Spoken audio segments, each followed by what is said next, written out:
From the aisles to the review station, Undercover Capes brings you all things action figure related. Join host Bob O'Mac as he shares his insights and thoughts on the plastic revolution.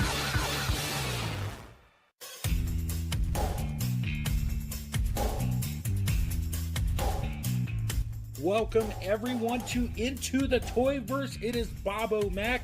Of course, you've seen me on Undercover Capes and Comic Crusaders, talking comic reviews, toy reviews, conventions, and everything in between. As if I wasn't a busy man as it is, I decided to tackle on a little bit more, and today we are launching Into the Toyverse. Now, this audio podcast will probably be going on every so often. Sometimes I'll get on here and ramble, other times I'll have special guests. We'll do a little bit of that, a little bit of this, and everything else in between, maybe even a little cat juggling. But with that being said, today's show is a very special treat for yours truly, because I had the chance to sit and talk with Gene St. Jean, the man who has sculpted so much for Diamond Select. He's got his own studio. He's been in the industry for a million plus years, it seems like, and he's still cranking out hit after hit.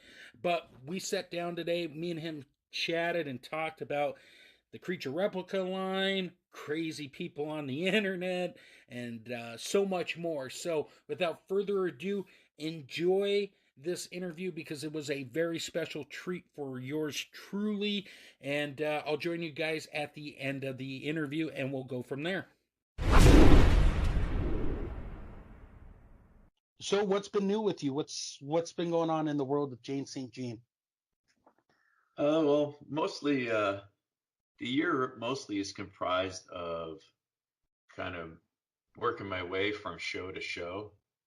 Mm-hmm. So we just wrapped up Toy Fair a few weeks ago, and now kind of working towards San Diego. And in the interim, I'm also, for the first time, I'm doing Monsterpalooza in California. It's in Pasadena at the convention center. Oh, really? That's cool. Yeah, a bunch of my friends who sculpt kits and all different types of stuff, they've done that show a bunch of times and thought, they mentioned it as a cool possibility. So I have a bunch of my own sculpture on my own site, GeneStJeanStudios.com, and mostly cryptid stuff. That's sort of my focus over there. Basically, I do everything that I'm not doing with a legit company, I'm doing for myself. So I have some statues and some prints and stickers and stuff that are eventually all gonna go on that site. I haven't finished loading it up yet, so I'm gonna take a bunch of that crap with me to the show, and probably some Creatureplica stuff, first series. So in the interim, I'm preparing one of the other things I'm getting ready for the Monsterpalooza show is I'm doing a collaboration with my friend Daphne Yap, she does a lot of film design stuff. Like, she's worked on a few of the Star Trek movies, some of the Marvel movies. She worked on all the Avatar films. Mm-hmm. So she's done some designs, and we've always wanted to do something together. So I'm taking one of her drawings and turning it into a sculpture, and we'll have that for sale at the show. And let's see what else. At that show, I've had a Sasquatch statue of the Bluff Creek creature from '67. Mm-hmm. That's been kicking around for like a year and a half. Originally, it was going to be a Creatureplica thing, but there doesn't seem to be much interest in that end in producing it, so I'm just producing it myself. So I'm going to premiere that as a kit at Monsterpalooza, and after the show, it'll go on my site as a pre-paint with some of the other stuff. I don't know if you've seen the other statues. I've been collaborating with Small Town Monsters. They're a documentary film company. I saw that on the Facebook. Was the Small Town one? There's so many that I've seen. Was that the Mothman one? Yeah, the first Kickstarter I worked on with them. I've been doing statues as part of their incentive rewards. Mm-hmm. So the first one we did was for their Mothman movie, which was Mothman at Point Pleasant. And then last year they did the Bray Road Beast based on the Dogman mythos in Michigan. So I I did a like that dog statue of man. that. I did like that Dogman statue. That was funny story. I was listening to that DJ song the other day about the Dogman. DJ. The radio DJ in the '80s who made that song about the legend of the Dogman. No, I never heard it. The only one I'm familiar with is Warren Zevon, Werewolves of London. Oh, I'll send you a link. Yeah. I guess that's what really kind of made the Dogman go into overdrive over there up in the Michigan area, based Oh, on what I've read about it. huh. Yeah, so that was the second one we did. Then this year, the Kickstarter they did this year just ended last night around 11 o'clock, and I guess they had a really good. They've had all successful Kickstarters. This one they doubled about what they were looking to get out of it, and so this year I think one of their primary films is about the Missouri monster Momo. Mm-hmm. So that's the new statue is Momo. So they've been showing basically the way we work it is I kind of show updates here and there because with my contract work, I can't just sit down on some outside project and motor through it. I got to concentrate on my diamond stuff and everything. So I show like kind of in progress stuff, and then they base the Kickstarter interest off of that. And usually I give them all my preliminary sketches so that they can use those as part of the Kickstarter rewards too. So it's been pretty cool. It gives me I love doing this type of stuff, but there's really no call commercially to do it unless it's through Creatureplica, in that we're doing primarily action figures, which take forever. So those guys, the STM guys, specifically Seth Breedlove, he gives me the opportunity to have a reason to do this stuff. Right. A rationale why I should put my time into it. So I've been working on, I have about 8 different busts I'm working on for my website also of Sasquatch, Mothman, let's see who else. So Wendigo, Krampus, Boggy Creek Monster, and Jersey Devil. That's all going to go up there. So, basically trying to balance my headspace. Like pretty much now I do all superhero stuff. It's just kind of all boiled down to superheroes because with Diamond, I mean, they have, since they got the DC license and they reacquired the Marvel license, I've been mostly focusing on Marvel and DC stuff for those guys. So the monster stuff gives me sort of a alternate pathway to run down. There's similarities. I mean, you have the same heroic anatomy a lot of times on these monsters, but it's a different vibe. So that stuff kind of helps me balance it. Plus, it helps to dilute the, sometimes doing commercial work, you get burnt out because the projects are, after a while, just all feel the same. And it's all the same crap with the licensors and, the same kind of stuff where it's like, you have people telling you, oh, the anatomy's wrong, this is wrong, that's wrong. And, it burns you out unless you can say, you know what, screw this shit. I'm going to work on my own stuff right now, and then you can put it in its place as a job. But regardless, God help me, I still love doing superhero stuff. No matter how much crap you got to eat, it's still pretty awesome to work on, That's awesome to hear. So like when you get to take a break from, the contracted work and then you get to go back to the cryptoid stuff, whether it be a statue or a figure per se, like I bet that's very, what's the word I want to use? Like rewarding. Like, is it like a vacation in a way? Because you just get to have a lot more free range, free flow on how you're doing things. Yeah, especially since the contract stuff, particularly with Diamond, it used to be a lot looser. We used to be able to be looser with the concept stuff, and then I was able to kind of really interpret and put a lot into it. But now it's just gotten a lot more restricted. Everything has to be much more tighter concepts. There's very little interpretation, and a lot of times, like I said, I have to take a lot of direction on things that I don't think work at all. So you just got to sort of bite your tongue and motor through. And a lot of times the end product, sometimes there's stuff I do, I just don't like the end product because it didn't go where I thought it should go. But that's contract work, you know.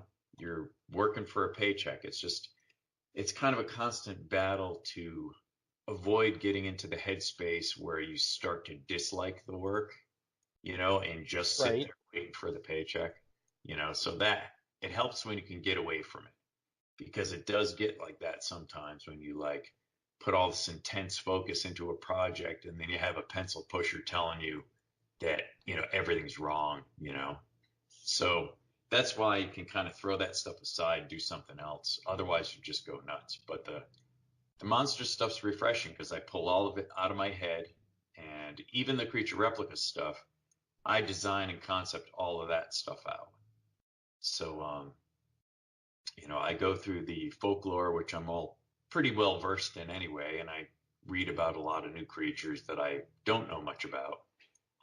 And then I can just kind of run hog wild with the clay work and the designs and stuff. And, you know, I've been drawing a lot lately, which is not my best thing, but it's sort of another alternative focus, you know, again, to just kind of get away from the drudgery, you know, that some of the other stuff has become, you know. Right.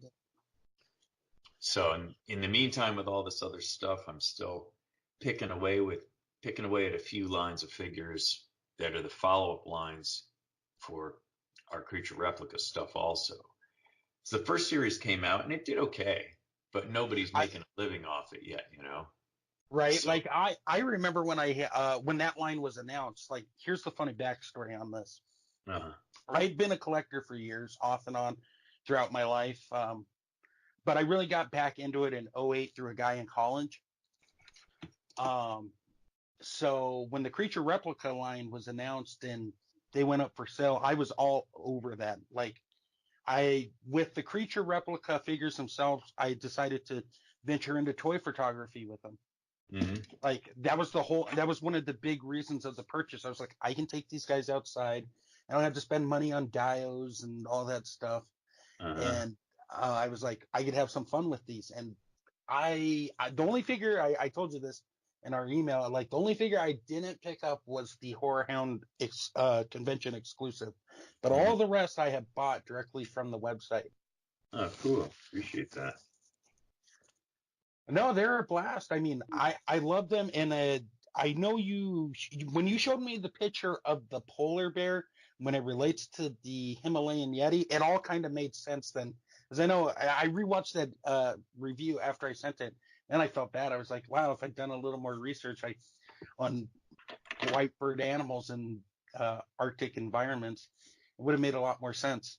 Well, I mean, nah, you don't have to feel bad about it. I mean, it's opinions are opinions. I think there's a lot of times when I'm working on stuff, I tend to overthink it because I'm sitting here doing this crap for like 15, 16 hours a day. So when I'm on a project, I dig deep and try to, especially with the cryptid stuff, I'm trying to represent them in a way that's almost like a zoological approach as opposed to a cryptozoological approach. Hmm. So when I research the way the fur lays and different things, I look at animals that would relate, you know, like obviously our first line was all canids and great apes, basically, you know, so I kind of look at the way that stuff relates to the mythical creatures or possibly mythical creatures. And then also the added elements of our werewolves and ape men is that there's sort of hybrid creatures, you know, in terms of what people say they've seen. You know, there's some human anatomy mixed in with animal anatomy and the facial characteristics of the Sasquatch and Yeti stuff. It can go either direction to any degree. There's people say they've seen things that look like cavemen and some that say they've seen things that look more like chimps or gorillas. So I go through and I blend all these elements generally with an eye on the appropriate anatomy and body characteristics of different animals and people kind of in a blender, you know, and how much I blend here or there is basically just, you know, up to whatever I think works. And some of the things like when I was researching the fur thing, obviously, well, not obviously, the thing about Yetis is in the folklore, there's very rarely are they even described as having white fur. That's not really part of the Yeti mythos. The white fur is really something that was created for like the commercial movie stuff like Rudolph the Red-Nosed Reindeer and stuff, the Bumble Right. and all the different Hollywood cinema type things. And I think it's just because they figure, well, if an animal lives in the snowfields of the Himalayas, like different animals like Arctic hares and things and Arctic foxes, you see a lot of these animals, and polar bears, of course, they have white fur, as I would assume because they're predators, as a natural, well, rabbits aren't, but as a natural camouflage. So when I started doing the Yeti, I wanted something that looked badass, and white fur doesn't necessarily look badass. You want it to kind of look sort of weathered and things. So when I started looking at the polar bears, I was like, wow, their fur as they get older kind of looks kind of ratty and yellow. Especially as they get real old, it almost goes blonde. So I did all the paint masters on the first series also. So as I was spraying those, I was airbrushing in some yellows, and a lot of times, like in comic books, if you do a white, you add a blue as your shading, a light blue. So I Right. also did some light blue shading. And, when you get to the point of the factory, you have to make choices on how intricate they're going to get with their painting, because that's where it gets super expensive. And so basically, when I talked to the factory, I told them, it's like, you don't have to match the fur on the paint masters exactly, because you're going to basically cast in your base color. So like the Yeti, you're going to cast them mostly in white. And then you're going to do some oversprays to catch my yellows and blues. So I said, look, you don't have to hit those patches in exactly the same spots. I just want you to get the feel of what I did, and then focus your intense energy on making sure you paint the fingernails and toenails and the eyes and stuff in the right spot. Because you got to choose. You got to make a choice on where you want to put your money. So overall, I thought they did a pretty good job. I mean, some of the stuff looks a little more random on the toys. And generally, instead of oversprays, a lot of times you get washes or wipes, because those are cheaper and faster to do. But yeah, but I understood when people griped about the yellow. It didn't occur to me initially because I knew where I was getting all of it from. But to a degree too, I mean, I've been doing this for I think I've been doing toys for like 25 years, and 20 of it has been in this part of the industry Mm-hmm. specifically. And I mean, too, you're a collector. You see all the stuff online. Every time something new comes out, the loudest voices are the complainers. So I That's don't very think true. I've had a single Marvel Select figure come out that didn't get completely bashed initially by the loudmouths. So to a to a large degree, you start to see a few of those, and you're like, oh, what the hell, man? You put on all this time, and then these whiners who are sitting in their mom's basement scarfing down donuts are like shooting your work down. But after a while, it's like, you know what? I get paid for this. You don't. Screw off.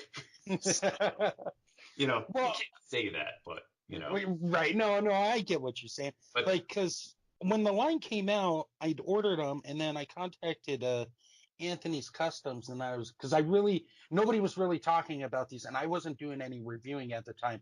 In retrospect, I should have just done the reviews myself. I sent them to Anthony's, and then I thought about it, and I was like, oh man, he's kind of hard on stuff. Maybe I shouldn't have sent this to him. But he actually wasn't too bad on them, considering yeah, um, everything that went on. But I don't know, like when it comes down to it, at the end of the day, when I try to review a toy, at least I try to just look at it from like a consumer perspective. Like, do you right, like the toy or do you not like the toy? I didn't grow up in the industry. I just collect toys. Like, right, that's kind of how the approach I take to it. I'm not here to try to get myself famous. Like, when I do videos, it's more of like, hey, if anybody wanted to see a review of this and wanted to know about it, they would just click on it. Like, it's not about me getting over. It's just talking about what I like about the toy. If there's anything I don't like, I go, hey, like, is what I don't like. It might be different for you. Yeah, and that's totally fair. I mean, even the stuff like there was when these came out, there was a lot of different reviews, like predominantly like YouTube reviews and stuff. And there was some really good ones. There was middle of the road, and then there was some real friggin' brutal beatings. There was one of them that the guy was took the Sasquatch out of the package, started moving the arms, and the arm broke off. And Uh, he just kind of tossed it to the side, and I was like, oh, what the hell, But so, but it happens, It's just you're not going to get all rave reviews, and there's some reviewers that love my work and always give me a fair shake and nitpick the things they don't like, but they're cool. And then there's some reviewers, some of the more well-known reviewers that if it's every single thing I do, they make sure that they have some sort of a backhanded comment or just shit all over it. So those guys I don't even link to their reviews. Most of the reviews I link to because it's sort of the KISS thing, good, bad, or indifferent.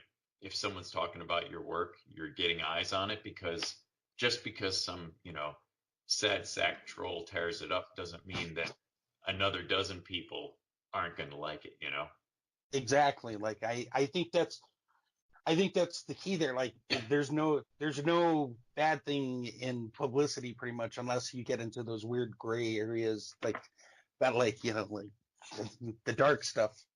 Right. But like I just with the line itself, I was just a fan of it. I told you in our email conversations, like I grew up as like a sightings kid, and like I saw like In Search Of and stuff like in syndication on Sci-Fi Channel, but Yeah. like sightings was my show growing up. Like I we used to sit as a family, and here's the crazy thing: we would order the Bigfoot pizza from Pizza Hut. We would watch like sightings, and then we'd watch like Tales from the Crypt. That was like our family night. That's Okay. awesome. So I always had an interest in that side of the world.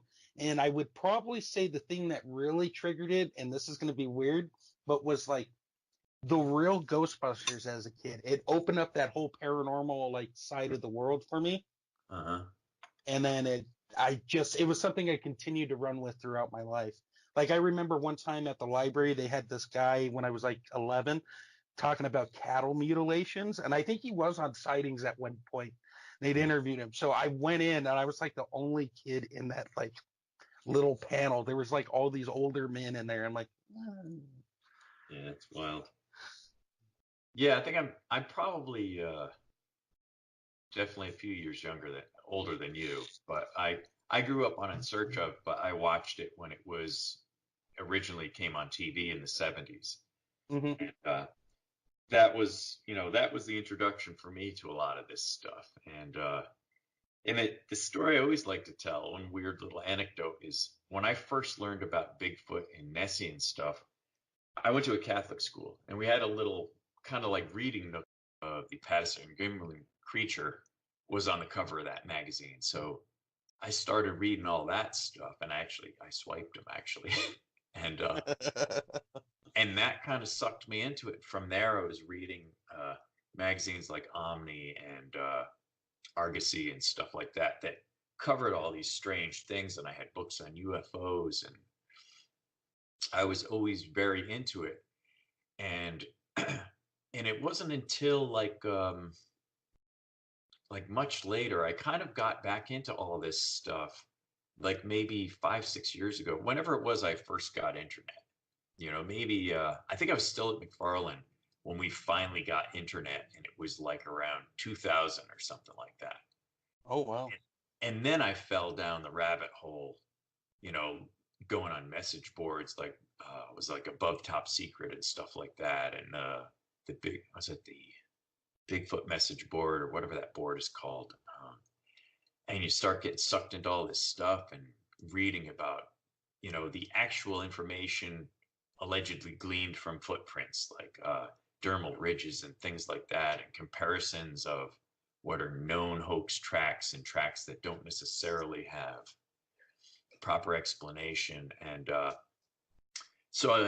when I got heavily into toys, I'm kind of running all over like a squirrel in the middle of the road here. But when I got into toys again was probably like I think I was 29 or 30 when I started doing this stuff. And that was around, I don't know, must have been around 90 something, 90, maybe 92-ish. I think I maybe started doing this stuff. And the more I got into it, the more I wanted to kind of pursue this. But even when I started working with some companies like Diamond and DC Collectibles and Mez and all that, Mez had kind of put his toe in the water with some crypto stuff like 10 years ago.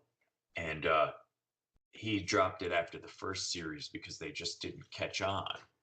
But I had brought it up to Diamond too. And they're like, well, we've kind of tried different things, like kind of put it out there, but the interest isn't there.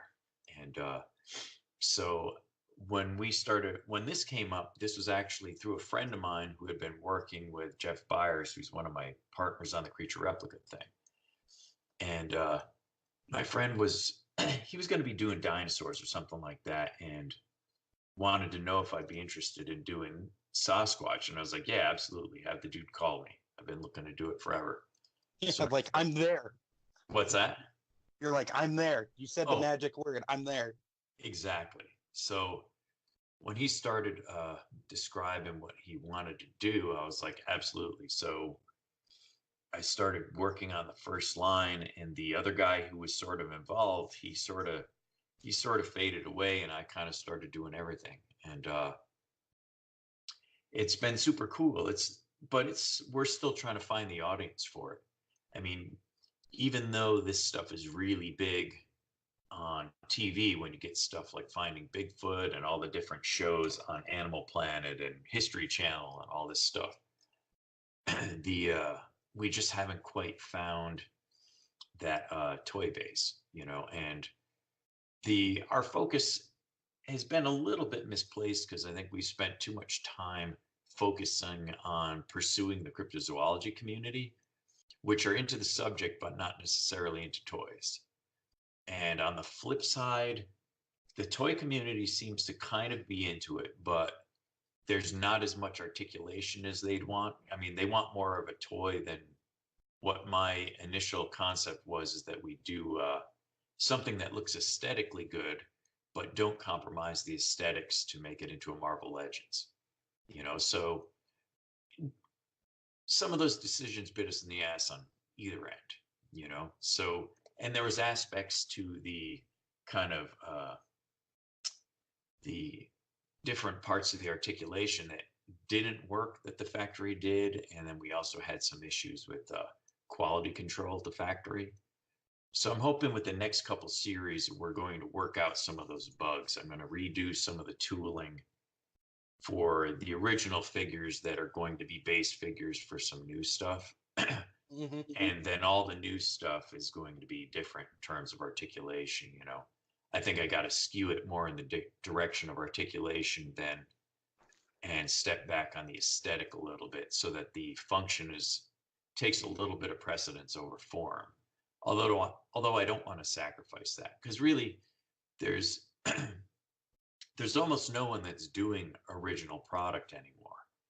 Right. It's all either from the big two, or you'll have something like The Walking Dead that pops in, but like, or some movie license or TV show license, but like everything else is like, here's the Superman figure, here's this Batman figure, like domestically at least. I know you have your imports with all the anime products and whatnot, but like and then you got Star Wars, but like, and then obviously Transformer. I mean, I can go through every line, but basically it comes down to like 3 or 4 big giant properties.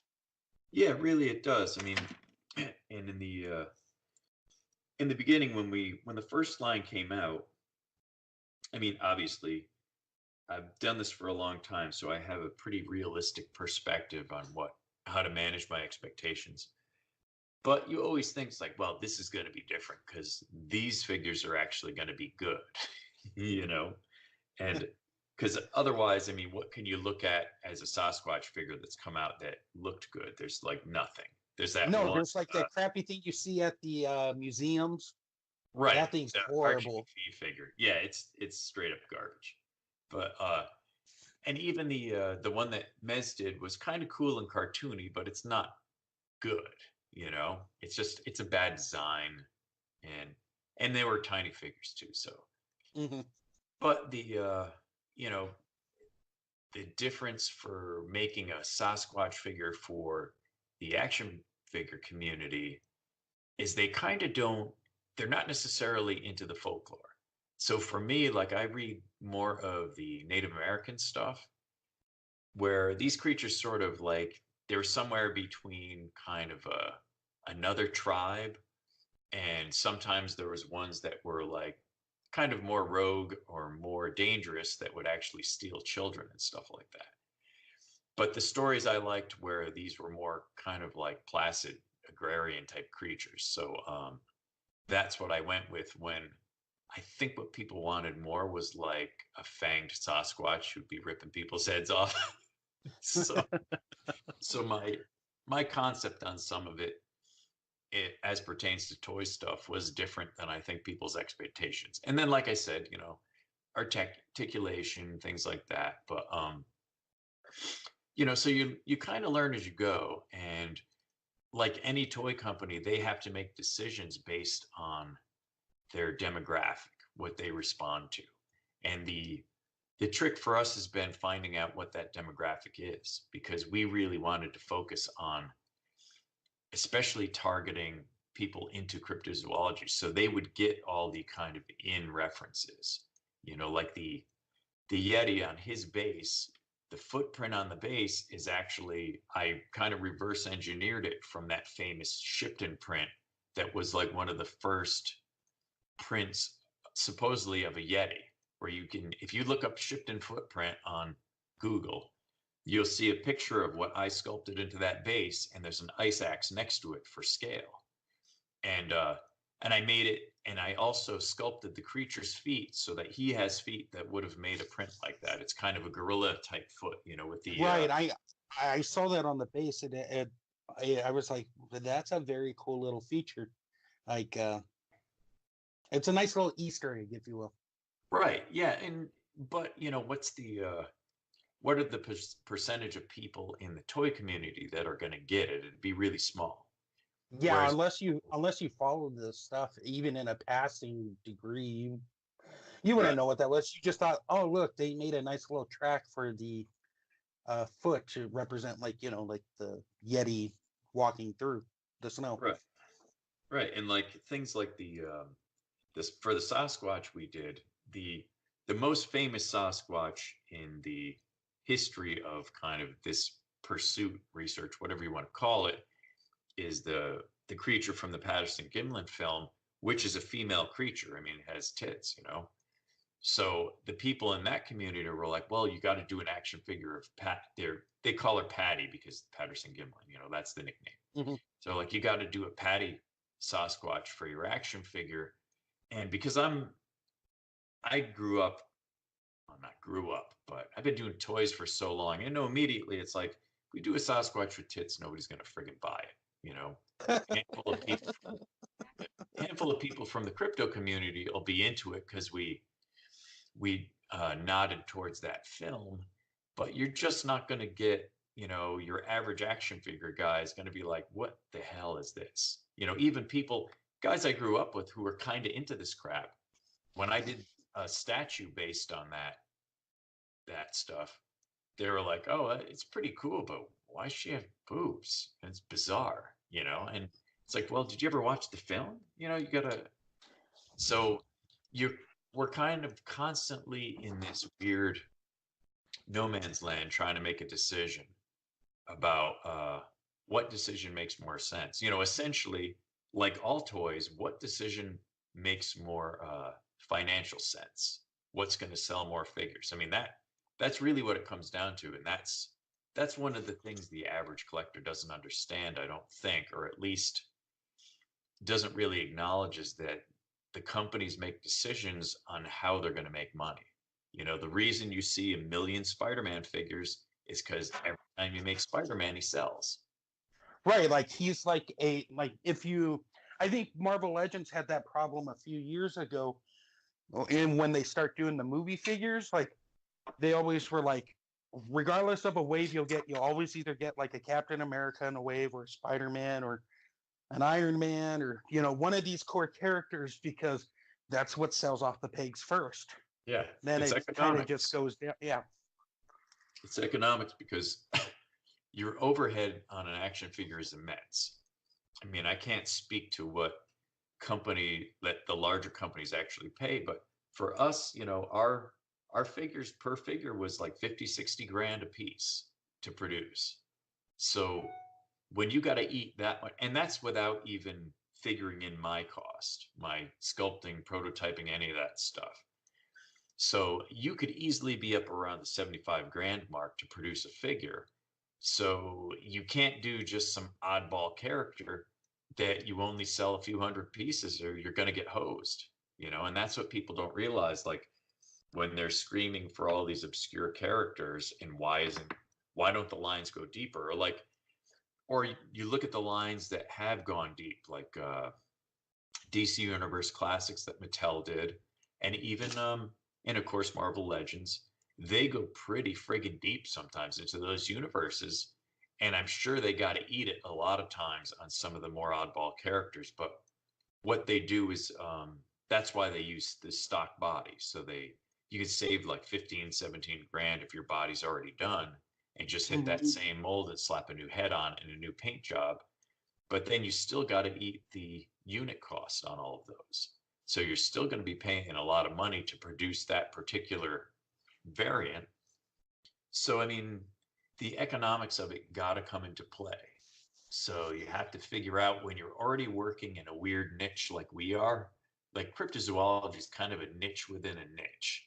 There's people that collect monsters, and the largest percentage of that, I would guess, would be universal monsters, and then probably secondly would be like modern monsters, like kind of the Justice League of modern monsters, like Jason and Freddy and Leatherface and all that stuff. And out of those guys, there's only a couple of those that sell really heavily. And then you get down into the last tier where you get into the weird stuff like cryptozoology and Cthulhu and random kind of generic werewolves and all that kind of stuff. Because in that zone, you end up being the company that people spend their money on after they've bought the whole new Marvel Legends line, and they bought the next series of Predators from NECA, and they've bought, a couple of random Walking Dead figures or whatever from McFarlane. And then it's like, I got a few bucks left. I'll buy a Sasquatch. You're not, except for the people that are really locked in on that stuff, you're not getting the average action figure guy setting aside 120 bucks to buy your whole line, It's very true. Like for myself personally, I'm kind of like one of those weird toy collectors. I go after what I find pleasing. I'm not necessarily loyal to a line, except like something like Ghostbusters, for example, from Diamond. That was a line that I was invested in from once it was announced all the way to where they ended up now. But like when your line came out, that was something that I was like, okay, this is a line I'm buying. Like this is a primary focus. I'm taking X amount of money for this line. Same with like Mezco, like with the 112 line. Like that's where I kind of put my superhero stuff at now. Right. Like because it's like, they have the variants and all that, but like you can pick what version you want of that character. Right. Like I realize that I'm not going to get like a whole team of characters that like you would see in a Marvel Legends line. If I want like a definitive version, quote unquote, of that character, then I'm going to go there. Same kind of like with Marvel Select too. Like you look at Marvel Select, it's like it's usually like a definitive version of that character or a very popular version of that character. Right. Yeah, because with Select is difficult because I think they're limited to about 12 figures a year. So even if they do a repaint, that counts as one of their 12. And now that there's all the movie stuff and they want to represent all of the main movie stuff, they the movie figures might eat up half or three quarters of the select line, the allocated figures. So there may only be two or three like comic book oriented figures. And generally with those, like you said, they want to pick a definitive version, because once they do a character, especially if it's like an outlier, they're not going to come back to that character more than likely. You're probably like, I don't know what's a good example, but like, well, I did Nightcrawler a while back, and the version we did, they wanted, I work with Chuck Terciero over at Diamond all the time on everything pretty much. And what he really wanted was John Byrne Nightcrawler from first appearance. So basically it was like, I think it was one of those 100-page issues or an annual or something like that. So that was the book we based him on. And, it could be they'll come back because, any X character, the main guys, you could probably do again and do just fine. But they got to look at too, like which characters haven't we done yet? They don't get enough allocated figures per year to really start team building. But they can kind of nod in that direction. Like I've done a couple of figures that were part of that Danger Room kind of motif they had going on. I did a what's his name? Gambit. I think Gambit might have been one of my first select figures. And people still love that Gambit figure. I still hear people talk great things about that figure. Well, that's cool because he was back when the articulation was still pretty primitive. Of course, at that point, everybody's articulation, other than the Toy Biz Marvel Legends, everyone else was doing pretty primitive articulation. And I think at that point also, there was a point when we were restricted as to how much articulation we could do, because we weren't allowed to conflict too much with the Toy Biz license. And even after that, with the Hasbro license, but you get certain characters. Like another one is I just did Beast like last year, and again with that one, what the hell version did we do? I think that was predominantly based on Jim Lee's work, and that one also took an ass kicking online, which like. Right, like I remember, I actually bought that piece. I never got a chance to review it, but I liked it. It had a nice. I thought, as much as it had a Jim Lee nod, it had a Creatureplica nod to it too that I liked. Yeah, well, the thing that I've always liked about Diamond is that they've never tried to kill any of their artists' style. A lot of times when you work with companies, you could see even in the mass market companies, you don't necessarily see people's style in like Mattel or Toy Biz, Hasbro or anything like that. It has this sort of homogenous look that all their toys have. And I think part of it is too, I see a lot of the initial sculpts for some of that stuff before it goes through the production process. And part of it is the production process really dumbs this stuff down too. But there's more of an attempt to make everything sort of the same, I think. Whereas with Diamond, it's all different sculptors, all different styles, and they don't try to step on the styles. Diamond is a little more of an art house approach to how they manage their talent, and DC Direct also, those two companies, rather than this kind of homogenized sort of bland style. But I think part of what happens too is people are sort of trained to respond to what the mass market companies do.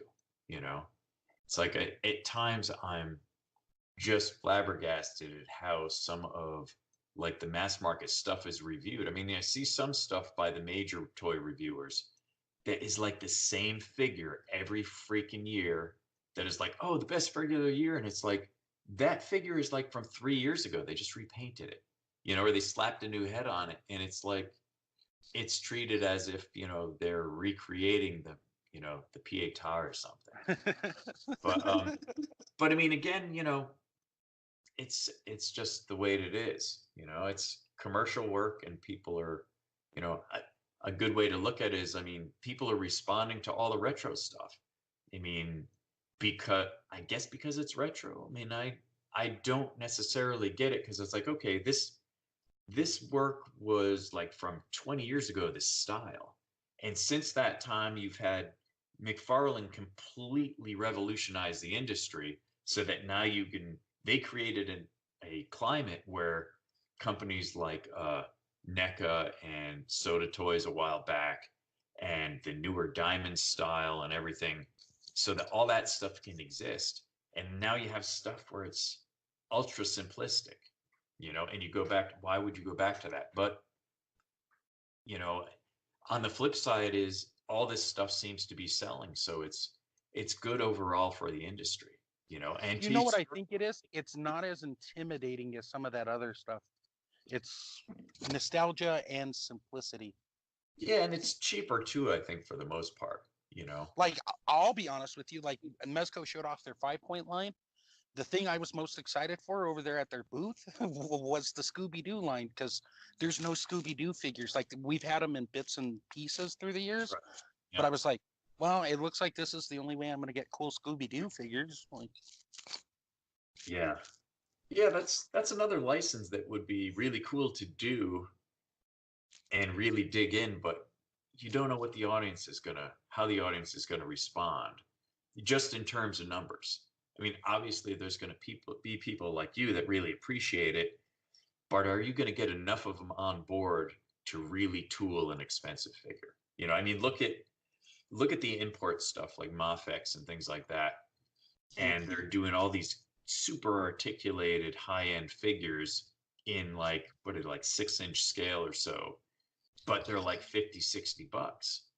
And now they're 80. Like, I had to drop out of the Mafex line because it was like, what line am I going to go with? Like Mezco or Mafex? I was like, oh, I'll do Mezco because at least there I get cloth goods. Like, I get to have that Mego style in a way, but like something different. right, it's like Mego, but sculpted 1,000 times better. When I grew up on Mego because I'm 54, so when Mego was like not my first action figures. Like my first action figures were the old Marx figures, Best of the West, Johnny West and all that stuff. Oh yes, And, yes. the Noble Knights were one of my favorites, and I had a lot of the original GI Joe stuff when he was this giant 12-inch figure, not this crappy 3 3/4 thing. And the original Ideal Captain Action. That was the stuff I grew up on. And when Migos came out in the 70s, I was like, wow, these are kind of tiny, but they're really cool. And so, and even as a kid, like the Mego head sculpts looked really goofy, but it was what was out there, and I loved all that stuff. And so like the reintroduction of Mego, I think is strange again, like from a perspective of modern toy sculpting. It's bizarre because the modern Mego stuff looks completely horseshit.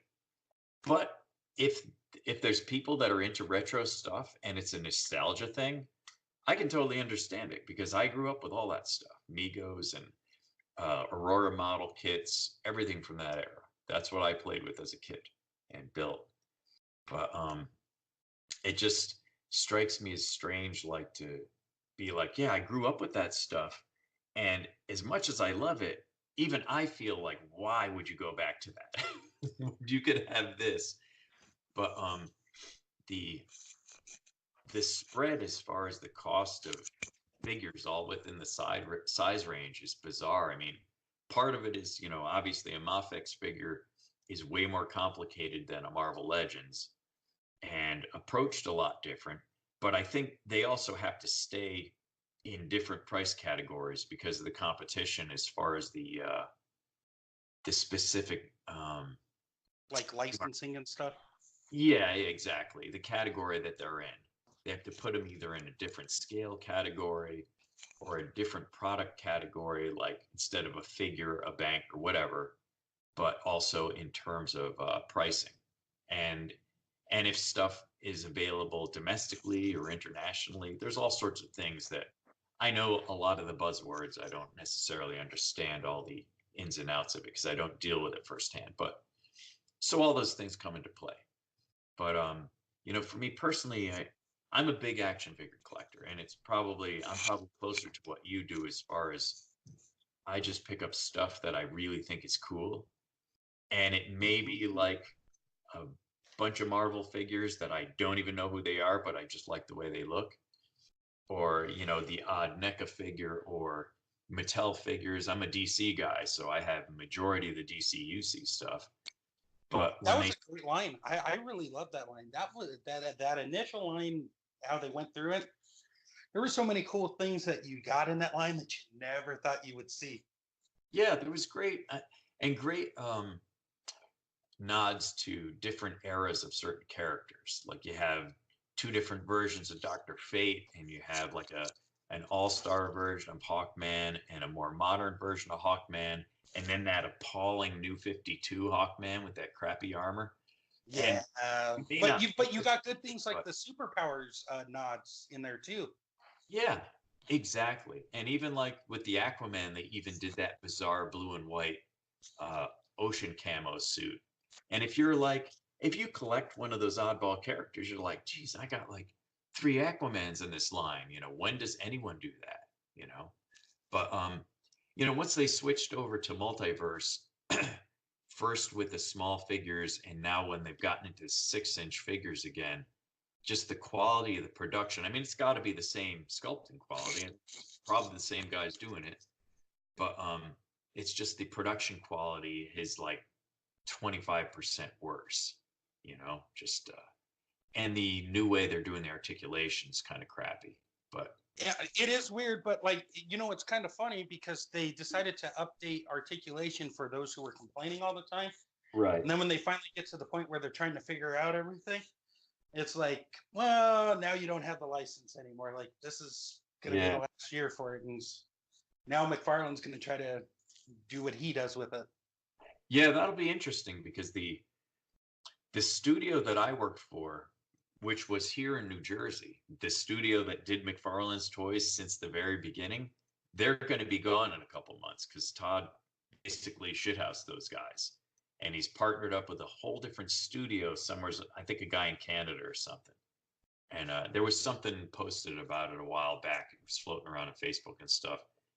And sure enough, the original design studio that has been creating McFarlane Toys for like the last 15 years or whatever is going to be gone. So it's going to be a whole new thing.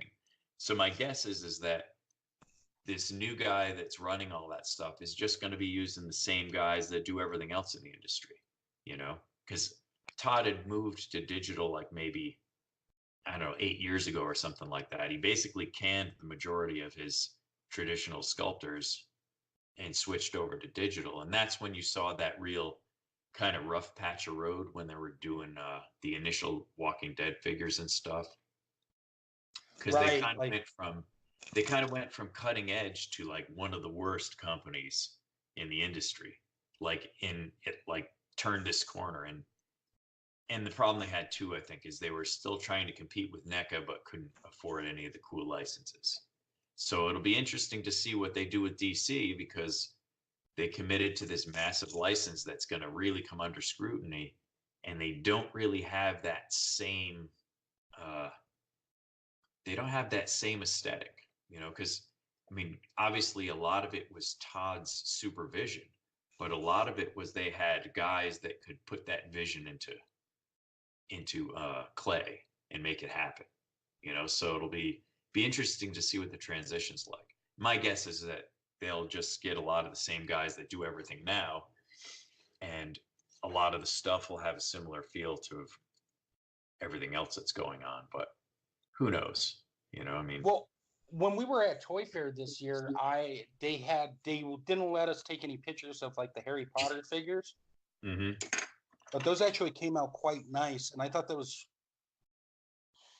actually looked really good. Like, I'm not a big Harry Potter fan. My fiance is, so like that line's gonna be all her. Like, she doesn't really collect toys, but I know she's gonna be all over these. Yeah, it's kind of a strange license to get, because I know the books and the movies still have life to them, but it's an odd license to get when there's nothing new coming out other than the Fantastic Beasts stuff, which I've seen those two movies and I thought they were pretty good, but they do not have any of the vibe of the original Harry Potter stuff. You know, you Right, don't they're a different vibe. They're a different Yeah. feel in terms of how that universe is set up. Yeah, I mean, it's cool that they're building in this backstory, but it's not the same as having the characters that you really kind of empathize with, all the kids and stuff like that, you know, from the original stories. Well, I think the key to that that series initially was you got to see.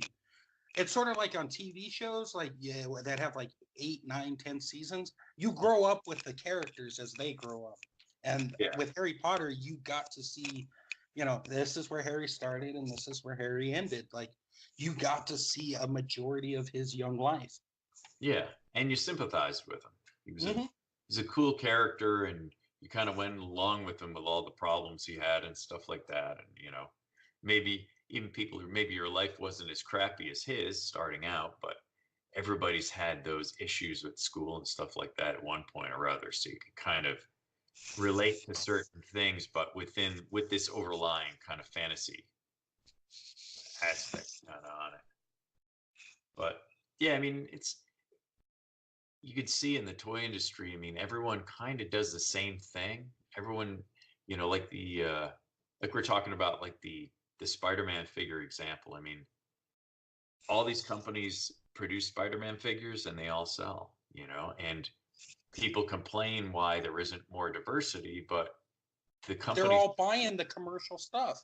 right? Yeah, because people, you know, like even with horror stuff, people will buy 20 Freddy Kruegers or Jasons before they're going to buy some rando figure of another character.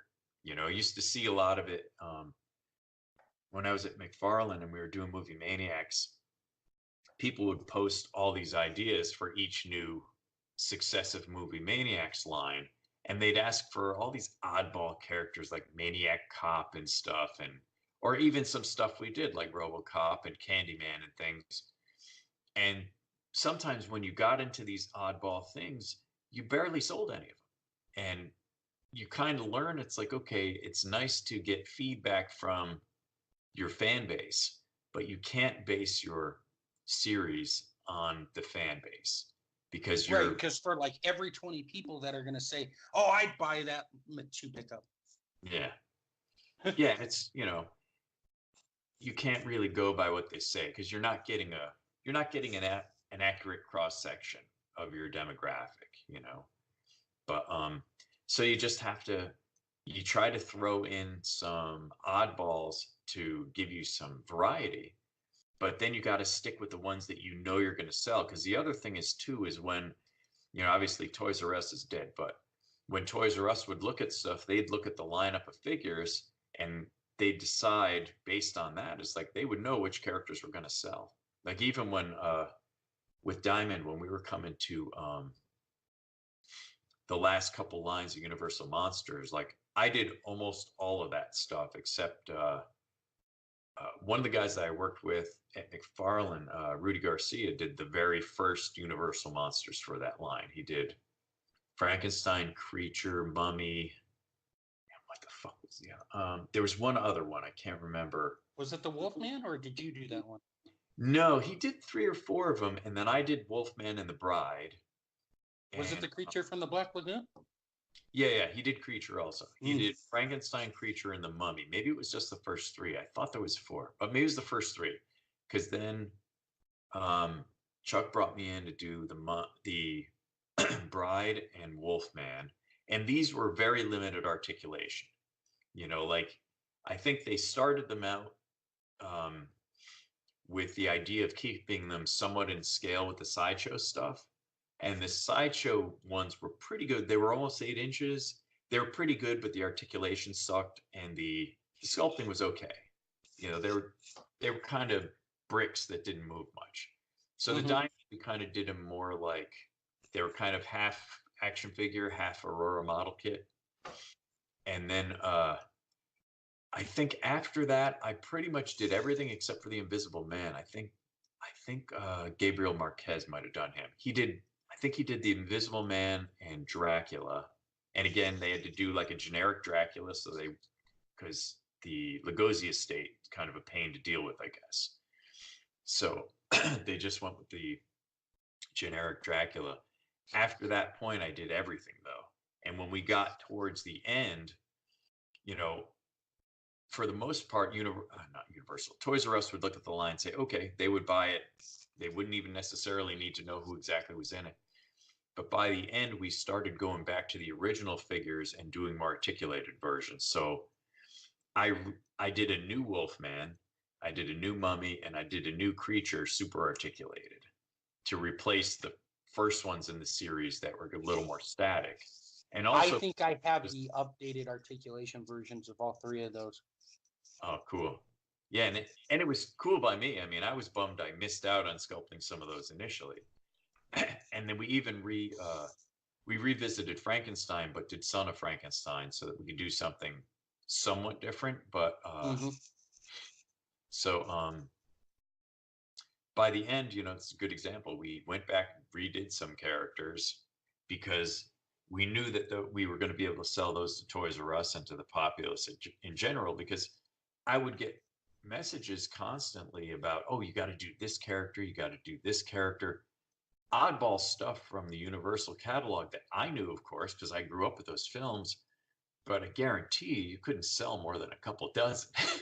And people would get irate about why we weren't doing this and why we weren't doing that. And it's like, look, if more than 50 people would buy them, you could make a case for it, but you can't do like 2,500 or 5,000 pieces of something no one's going to buy. It's really hard to explain it to people. Yeah, I think people just look at it like, well, you guys can make this figure, why can't you do that, without realizing the corporate, I don't want to say corporate, but the money portion that goes into make that figure a reality. Well, that's exactly it, because it's, all the people that I've ever worked with in this industry, and it's been quite a few, are all into this stuff. They may not necessarily be totally into every license, but a lot of them are invested in certain characters, and they're not just people that are doing this crap because they're getting a paycheck. I'm sure maybe the office people are, but the guys in development, they're into this crap. So they would love to go out on a limb and do all sorts of oddball shit, but they have to kind of reel it in a little bit to make sure that the lines they're working on make money, and and people are going to buy what they're going to buy, and companies base their product lines on what has always sold, and occasionally they'll skip outside of that. Talked about DCUC. I mean, that line obviously had other issues, which were like distribution issues. I mean, oh yeah, you'd see waves never get released. Like the perfect example was, what was it, Wave 5, the Metallo wave? Right, the Walmart wave. Hardly anybody ever saw that at Walmart. Yeah.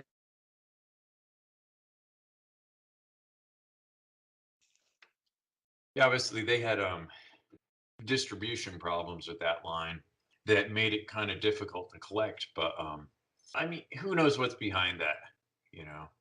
People like to blame the company, and sometimes it is the company, but sometimes it's when the stuff gets here from the factory. Sometimes it's the way that the stores actually distribute and stock the stuff. But after that point, we've pretty much been self-distributing. So we didn't have any of those problems because we were basically practically self-distributing. We actually Diamond pushed this stuff for us and did a previews kind of spotlight thing, and they took a decent that toy store did also. So they bought a decent amount of stock, and then I'd love to have the problems of not figuring out how to get it to major retailers. But so far it's not an issue. Well, it just seems like even major retailers nowadays have a problem with figures in general. I know there's tons of figures on the market because I'll go, even though I won't buy a line, I'll go see what's available in stock just to see.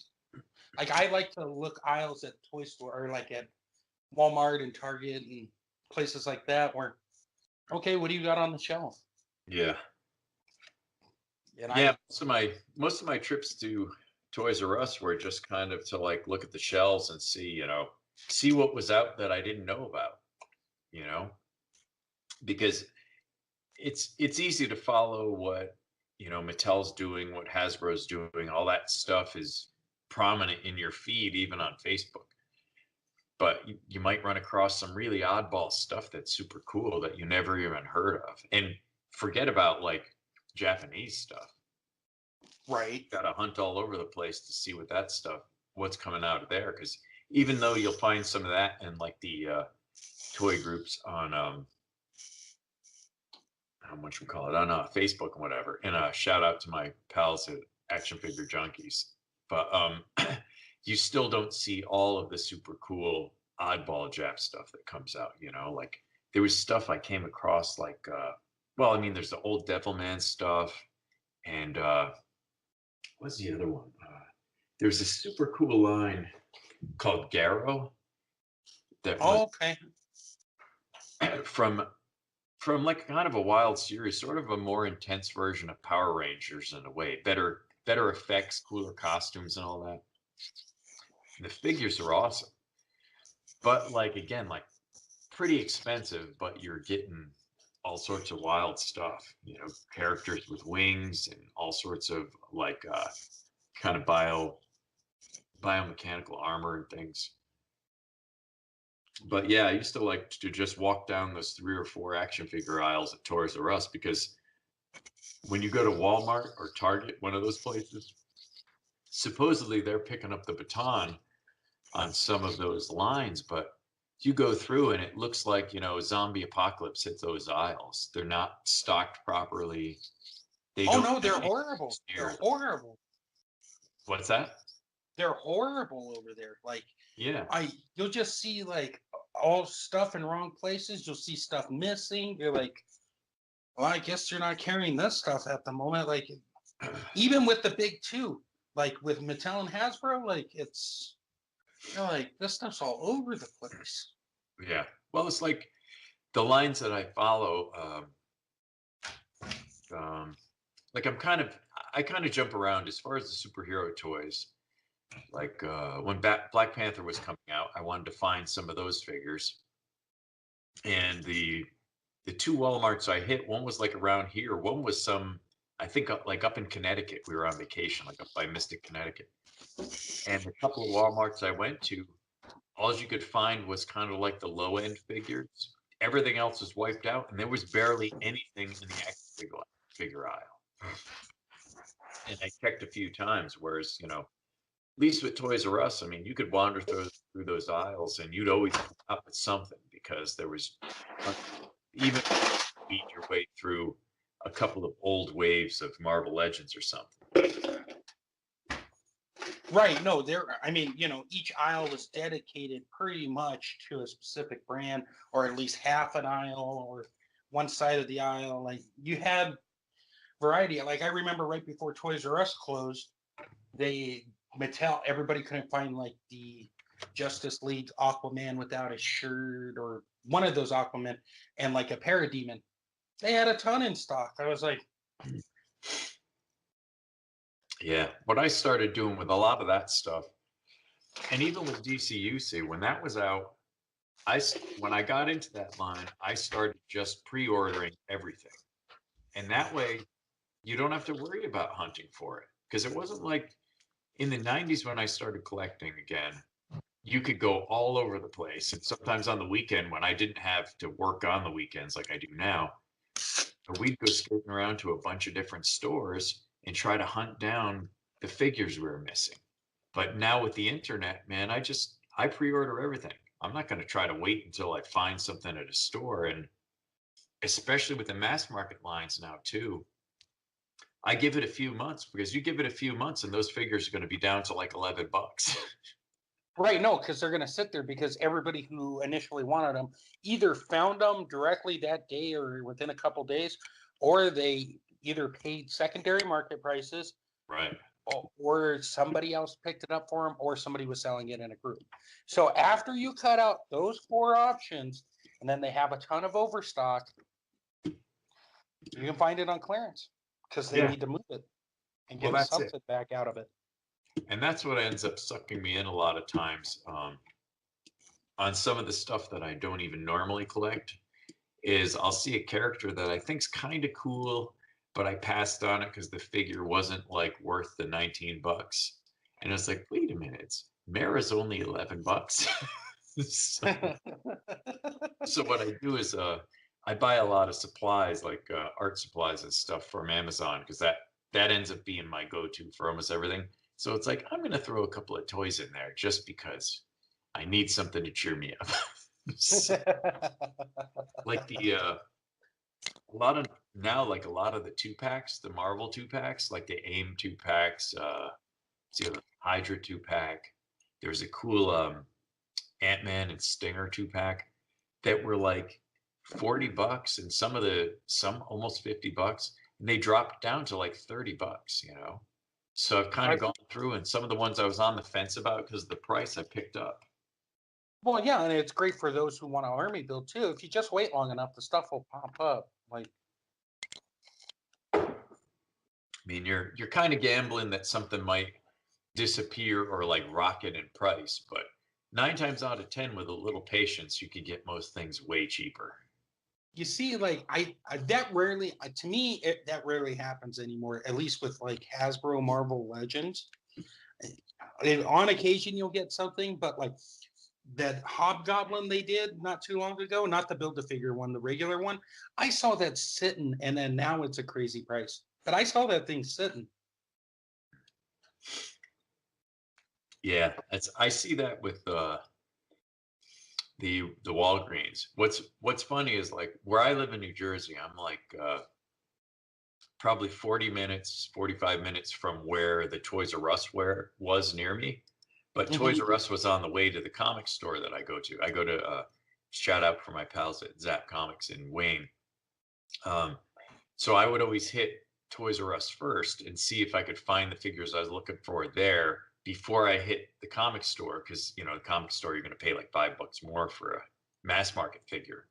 Right. But, so it was kind of a haul, especially for somebody who works from home, and you get into this weird kind of like agoraphobic kind of thing where you don't even feel like leaving the house after a while because most of the time you don't have to. But now, since Walgreens picked up action figures, there's a Walgreens right in my town. So if I go there to buy oddball crap like tape or, you know, crazy glue or something like that, I just roll through their toy aisle too, and they have Walking Dead, they have Marvel Legends, they have Black Series, they have some of those cheeseball 12-inch Mattel figures, the DC ones. They have Jada medals, they have pop figures, like all within this small space. And when Christmas hits, the place just throws up toys everywhere.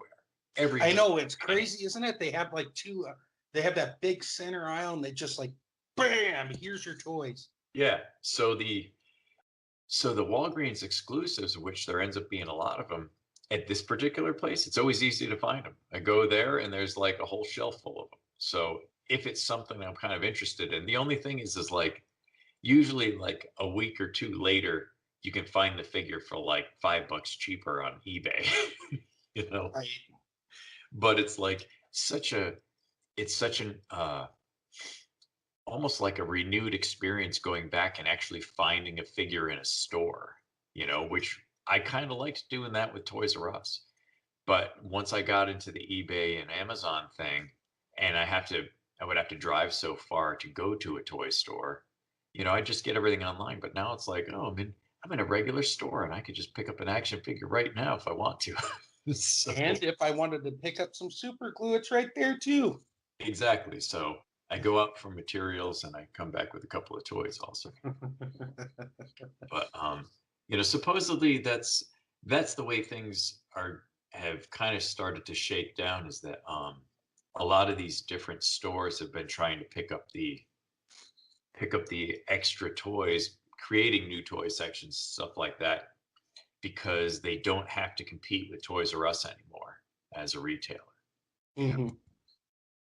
And and who knows what will happen? Like there was those rumors about KB coming back as kind of like a little novelty store, and you see in a few places, I guess they're starting to see the Jeffrey's Toy Box set up in some of the stores. Yeah, I've heard about those. Which sounds like not anything what people were expecting, but I don't know. I personally, I don't know how the business even makes sense anymore as a brick and mortar venture, because it is just so much more convenient, and you save a lot more money buying them online. The big downside, of course, is that if you can't pick out a good paint job. If you get a cross-eyed figure, you get a cross-eyed figure, and then you got to deal with sending it back or whatever.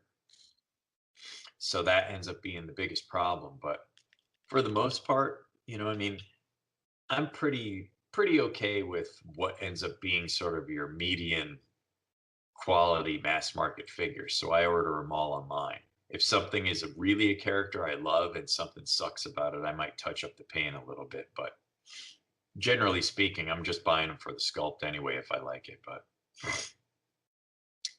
yeah, that's how I get with like now that NECA's at like Target. Like I'll wait and see how something does, and then I'll be like, I'll pick it, because usually like Diamond stuff I'll just order either directly from Diamond or I'll order through like Amazon or stuff, and then sometimes we'll get product samples and we'll review those too. Like one of the weird lines that I collect, and I think I collect it more out of like, I feel like the line's neglected, is like the Vinnie-Mate line. Right, yeah. Like it's a line that like I'm all aboard. Like I don't know why I didn't like Funkos, but for some weird reason I am drawn to Vinnie-Mates. I don't know what it is. I can't explain it to you. If like somebody tried to force it down, I don't know. I just like Vinnie-Mates. Well, they're pretty big figures, and I mean, if you're on board with kind of the Mini-Mates aesthetic, the Vinnie-Mates are pretty nice figures. The robot stuff's really cool. Like they do the Lost in Space robot in that, stuff like that. I think they did the Iron Giant maybe. Yeah, I just found some Iron Giant stuff. Like I have the Think Geek one, and then I went to some video store place here in town, and they had the regular one. And you know what it is too? They're $10, and a lot of times I can find them under $10. Yeah. And they're a nice, easy review. They're fun to like take pictures of. I think that's what it comes down to. Like, yeah. So I'm always on the lookout for Vinnie-Mates. But I mean, I don't know. Like I said, my collecting's all over the place. I pick from this line, I pick from that line. Like I'm not dedicated to one line, really. Probably the most complete line I have is your line, when you really think about it. It's an easy line to collect. There's only 4 of them and a couple repaints. Well, I mean, I have all the variants minus the horror, but like, as far as like, if you just look at it on paper, what line is probably the most complete out of my collection? It's the Creatureplica line. Yeah. Yeah, I mean, go ahead. My approach to the next few lines I'm designing now are like to do more variations with more kind of swappable parts, in line with what everyone else does. I mean, you look at the Alien and Predator lines that NECA does, a lot of swappable pieces. The Four Horsemen's different lines, a lot of swappable pieces. And even the stuff that I was doing with Diamond on, generally they do predominantly one-off sculpts like for the Marvel stuff. But when we were doing TV show stuff, my studio did all the Stargate SG-1, and what was the other one? Battlestar Galactica.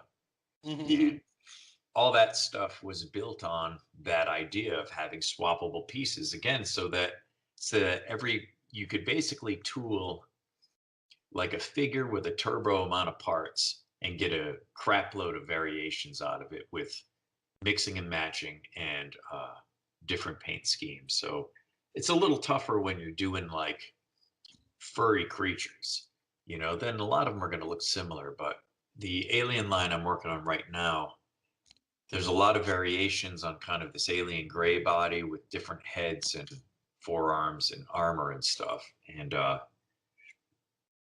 And some of the winged creatures too. Like I've teased a bunch of stuff over the last, couple of years. I mean, that's the other thing people don't understand is that when we're working on this stuff, and by we, I mean me, is this stuff I have to do when I'm not buried with actual paint work, which is never.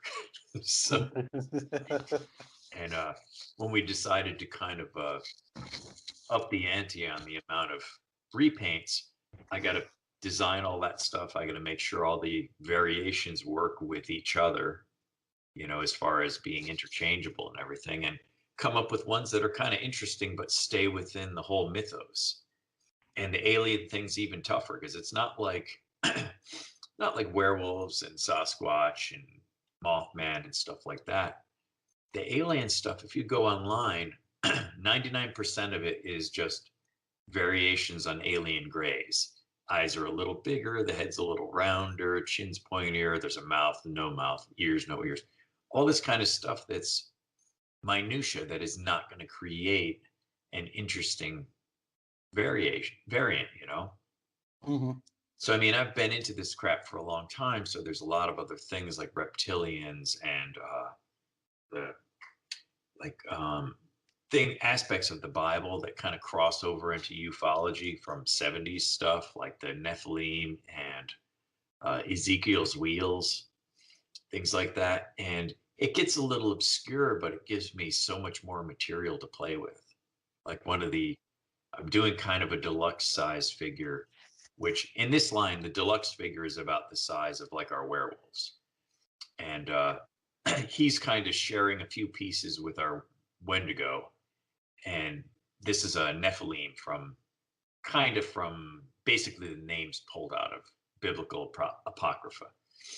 But because I'm also doing some stuff based on Zechariah Sitchin's stuff, he wrote a lot about ancient Samaria and how we were basically created from like a progenitor race of aliens that were combining alien and human DNA and stuff, X-Files kind of crap.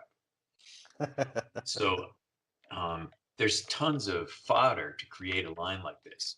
But when you get down to the nitty gritty, it's like, okay, what does a Nephilim look like? There's no real description other than they were considered giants, and monstrous. So I sit down and start working out what it's going to be compared to the other stuff we got. Is this a primate type creature? Is it insectoid? It can be anything, because like I said, there's nothing definitive about it, in as much as even with the other creatures we do, there's not necessarily anything definitive, but there are more popular visuals as far as what people expect, but it's kind of all over the place and a lot of material to kind of wrangle and then sit down and actually just do all of it. That's awesome though. Like, let me ask you this. Do you enjoy what part's more, I don't want to say more enjoyable, but is the research part just as fun as the sculpting part?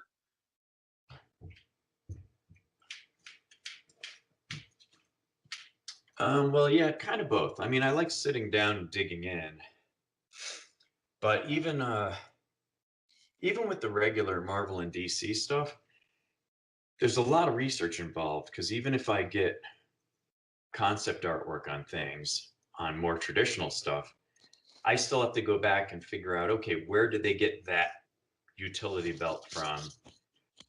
What's the length of this cape really in this version of the character's costume? And things about the mask. And this stuff is even more random because I mostly don't. What's that? You have to probably dig deeper for the crypto stuff. Yeah, it's that. And then also, once I've dug really deep, I got to start filling in the blanks, and there's a lot of blanks. Because I mean, like if you like the alien gray stuff, for instance. I mean, you could find a picture somewheres on my Facebook page or the Creatureplica Facebook page.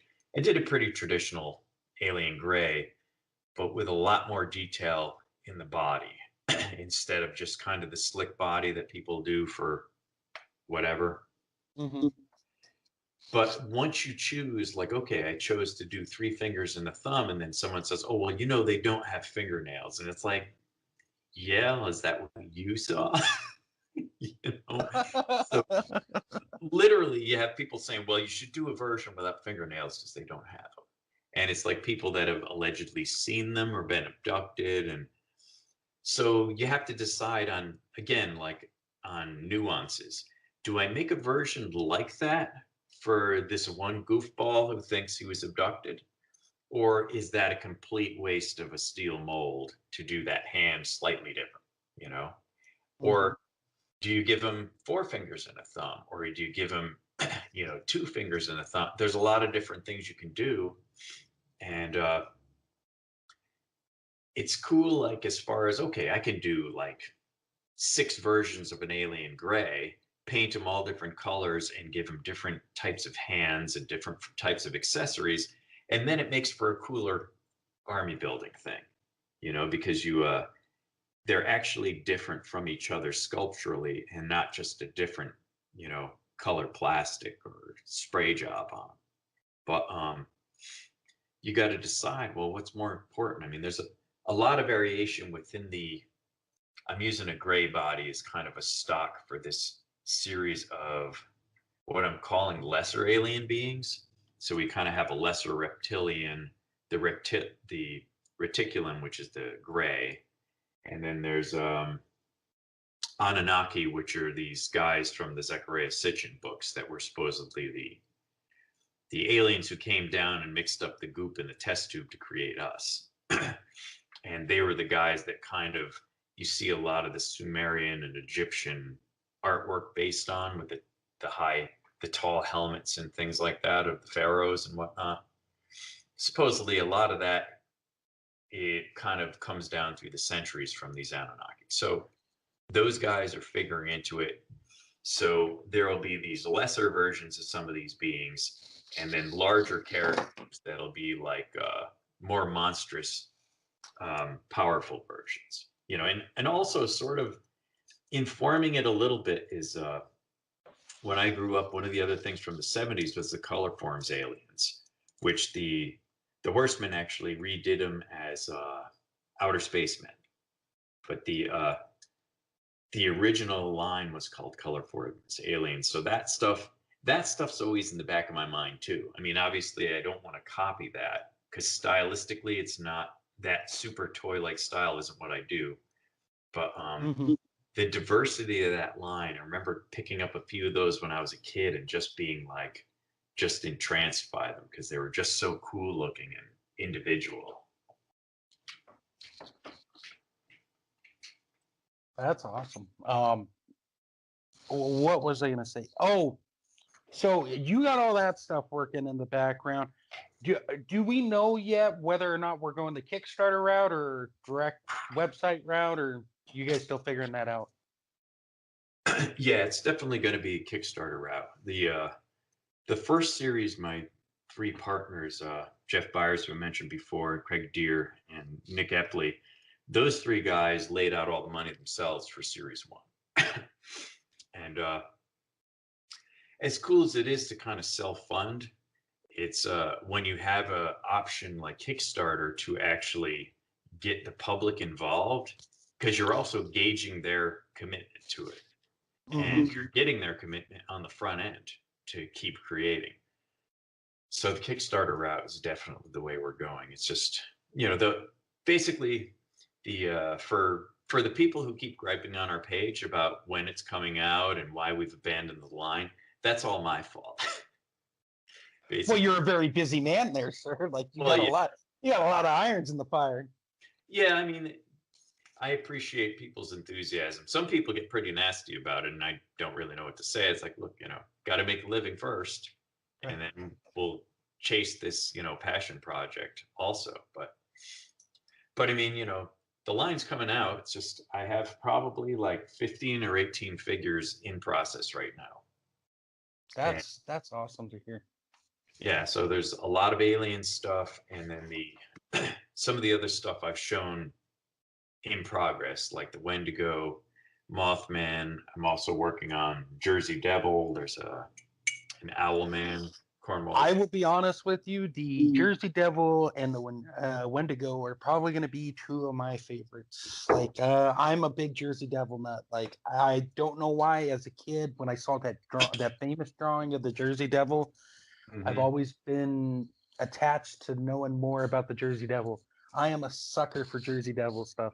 No, the first time I went to Jersey was this year for Toy Fair. I stood at like some hooker hotel, apparently, my Lyft drivers told me about. Oh, really? Well, I didn't know. I just was going with what was cheap. I figured the Econo Lodge wouldn't be that bad, but apparently it was a lot worse than I thought. So where was it? Like, was it like before the tunnel, like by Giant Stadium or something? Yeah, I was on a Tonelli, like 750 Tonelli. Some I don't know. I'm probably not even saying it right. Yeah, It was in Jersey City. you're probably right across the tunnel there. Yeah, no, I picked poorly. Well, I mean, it's hard to know when you're going into an area that you're not familiar with. I mean, and and what the hell? You're looking to save some money. You're not gonna be hanging out there. So Yeah, pretty much it was like go to Toy Fair, come back to the hotel, upload everything, go to bed. Like I wasn't there like having a gay old time, yeah. But no, like I said, like Jersey Devil, I'm very stoked to see once everything goes on with that. But so many different things. I mean, Mothman, you said, Owlman, just the alien grays and the variations. Man, you guys are just rocking and rolling. Yeah, if you have a chance to check out my own page, GeneSt.GeneStudios.com, I have one of the blog posts I did is of the Jersey Devil, but I'm working on a bust, and one of the head variations on the Jersey Devil is going to be based off of that bust. So you can kind of get an idea of what one version of the toy will look like, because we're going to do variants of all of these so that we can do a lot of different looks and paint jobs to each creature. Like one of the things about Mothman is in the original witness description before she changed it was that he didn't have any arms. It was just like that sculpture you saw I did. Yeah, the statue. Yeah, that thing. Yeah, basically, kind of looks like Cousin Ed with wings, or like Gossamer from Bugs Bunny. But I have another version that I think I might have posted I think I posted a drawing of it where it actually has like insectoid arms and a smaller head, has a whole different vibe to it, and bat wings. I think we'll probably do a version of that too, so that we can have some. Again, it's kind of not really an army builder thing, but just interesting variations. So that it's like, if someone has a particular vision of that creature, because again, there's not a lot of really set in stone versions of some of these things, then you can find one that resonates with you, or you can have a whole bunch of different ones, Plus it keeps the whole thing fresh too, because some of the, like even with the Sasquatch thing, I mean, if you're just doing like the typical kind of vision of the Sasquatch, where do you go from that next? And I have a whole line of variations already done for that too. I think I posted some of them. There's like a European green man. So he has green fur and green skin, and he has antlers. So it's kind of a combination of this green man, wild man kind of creature that pops up in a lot of the architecture in Europe, and with a little bit of that Celtic god Cernunnos thrown in there too, with the antlers, like the deer antlers. And some other things, like there's going to be a Momo variant of our original Sasquatch, and the head will be similar to what's on that statue that I just did. Or Didn't then, you have like the sheep one too with the horns? yeah, sheep squatch. That I was didn't one. know anything about that. I had to like look up stuff about it. I was like, what? Some of these some of these were things that I heard about from some of those stupid ass shows like Mountain Monsters. People started asking me about it, and I watched like a quarter of one episode, and I said, "This is just making me stupider every minute that I watch it." But I watched like maybe part of one episode, and I looked into some of it because they bring up all these different monsters I never heard of. I was like, they got to be making this up for this stupid show. And, and sure enough, like there's different counties in little parts of different states that have all these nutty ass monsters. So I was like, hey, game on, man. Who wouldn't want a Sasquatch with like ram's horns or something like that? So It just looks cool. It's just like, it's like, oh wow, what's that? Like yeah, once I it's can't wait to like take pictures of that thing. once you get past the concept of it, is like another one is bat squatch, which I've heard referenced. And you think about that, and you're like, what the hell are you going to do with that? Imagine, because you think about something like a Sasquatch, but with wings. And I mean, how big do the wings have to be to lift something like that off the ground? Right.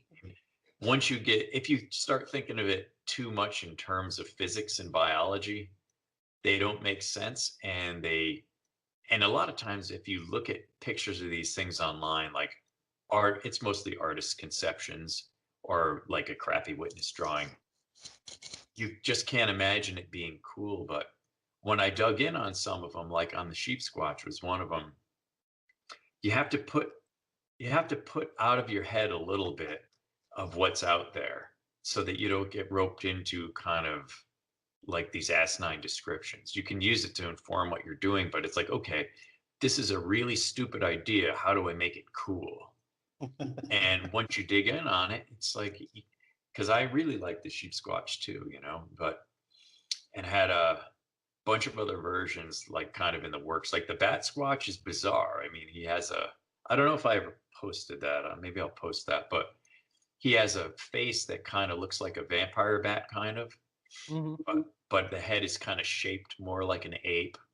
And I've been trying to decide whether this would be another element where swappable parts may or may not come into play, where as long as I leave a couple of ports on the back, we could snap like the wings from the Jersey Devil into this guy's back, and bam, you got bat squatch, Da, da, da, da. head and I mean, some wings. it's just cool. Or just do it so that there's an upper torso part that has vestigial wings, where it just comes up to the points, kind of like the way Batman's cape comes up to on his shoulders sometimes when some guys draw him. Oh yeah. You know what I mean? You get like the knuckle and the claw of the thumb of the Batwing. Could do something like that if it's just going to be simpler than a full set of wings. I mean, or both. It's like it's wide open. That's what's cool with this stuff. And obviously with the Kickstarter, as long as people back it, like, and you offer those tiers, like, you can really expand on what you're doing with some of these figures. Right, exactly. I mean, that's, basically that's where the line lives or dies. Because we're not going to come back out and back one of these lines ourselves. So when I finally get some of this stuff ready and go to bat on it, whether it moves forward or not is going to be completely dependent on how interested people are. I mean, I like to think they'll be interested because I'm geeked on this stuff, but we'll see. I mean, worst case scenario, I can pursue it with my statues and just kind of do the cottage industry thing and do them out of my studio here, like I'm doing with the statues. But, hopefully, I mean, most of these action figure lines seem to succeed on a Kickstarter, So, Well, I mean, it's not only that, but you kind of already laid the groundwork in with Series 1, and it also doesn't help that you're not just some random dude creating stuff.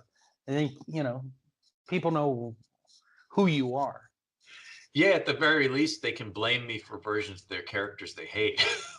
I can't believe you did this. Blah, blah, blah. I hate that guy. He ruined the Diamond Beast. Oh God, that beast thing. I was like, oh, it was like, Yeah. then don't buy I, it. Like that's the part that gets me with all this stuff. You yeah, you already went in with a preconceived notion of hating it. Like, why did you buy it?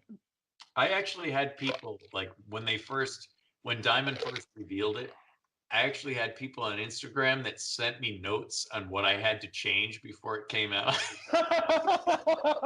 And they're like, so did you make my changes? It's like, get fucked.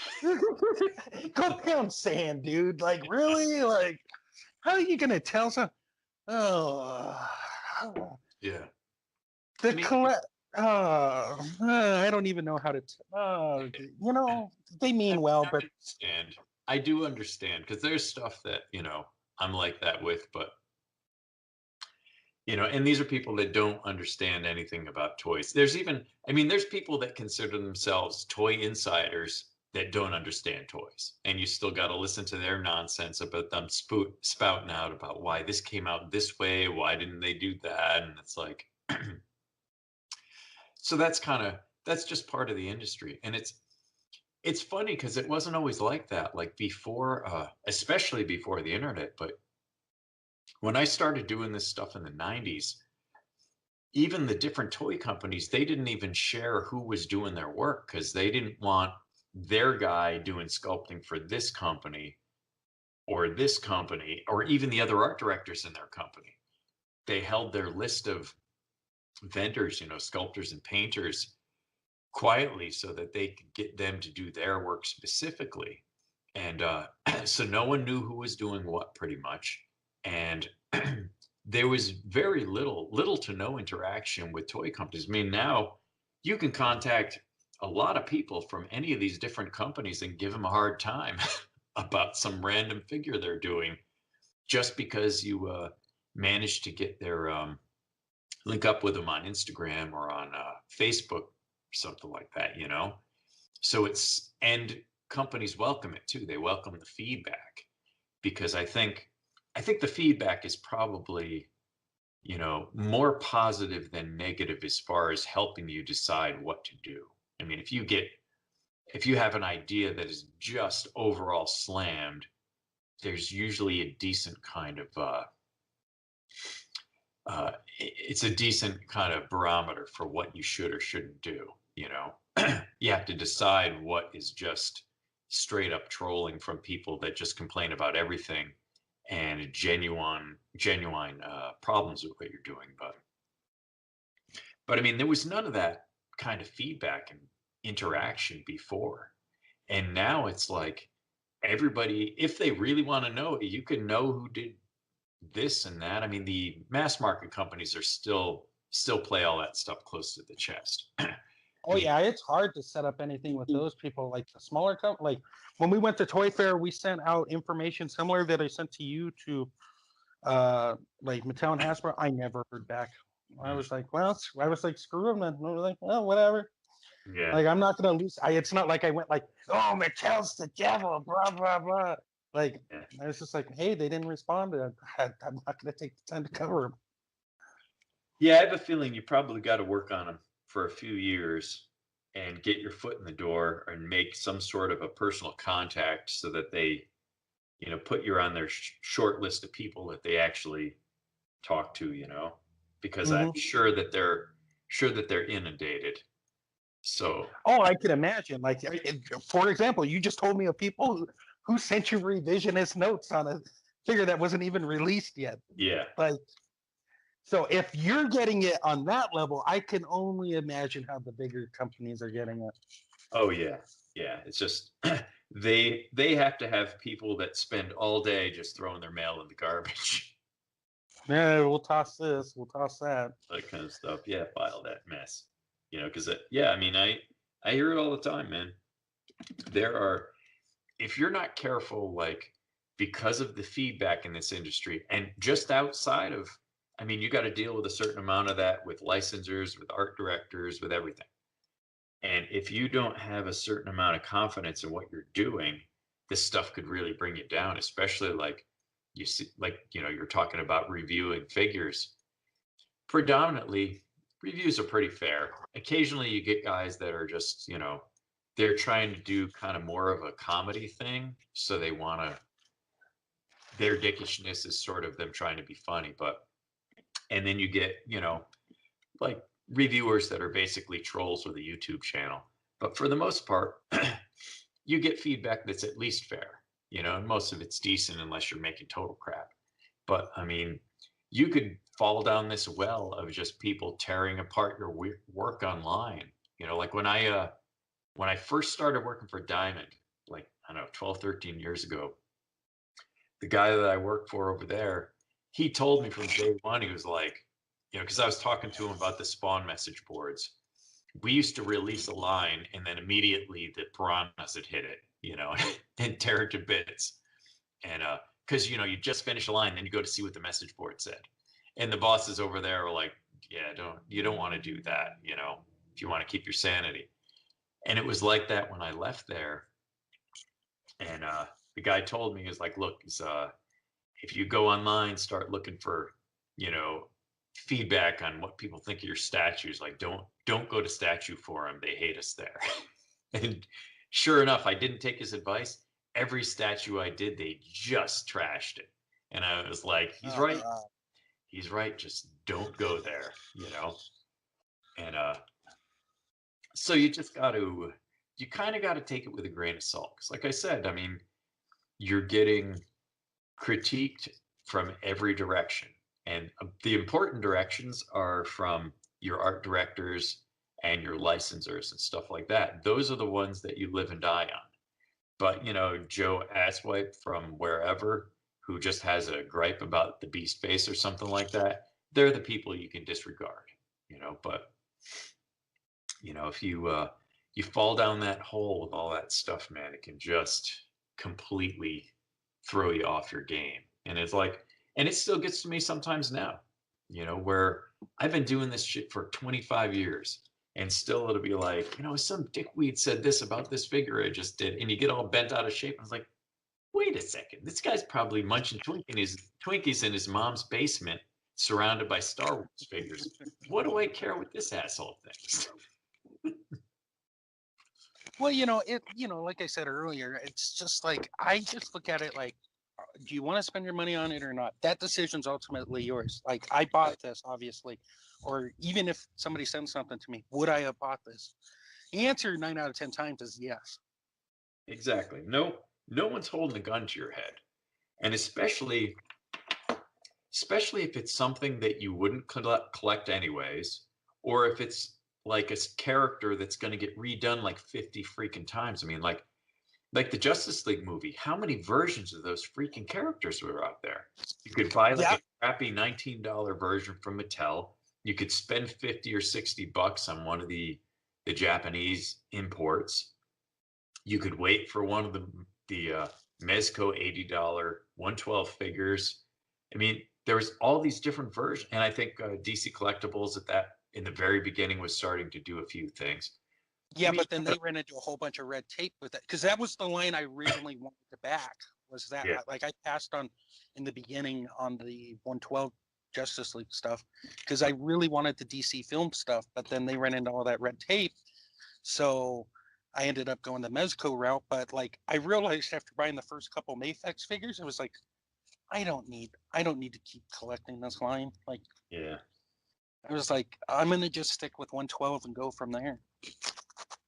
Yeah, well, that's it. You kind of find which one resonates with you. I mean, I always like everything to be plastic. I don't really like the cloth thing, but I have a few of the Mezco ones because I got a few of them as Toy Fair kind of giveaways a few times, like the Frank Miller Batman. I got a Spock, kind of random ones. And I got the Frank Miller one signed by Frank Miller last year. One of the PX exclusive one I got signed by Frank along with the Mutant Leader. Oh, nice. That's awesome. I was like, I walked up to him. He got all happy because I had an old copy of the Dark Knight Returns.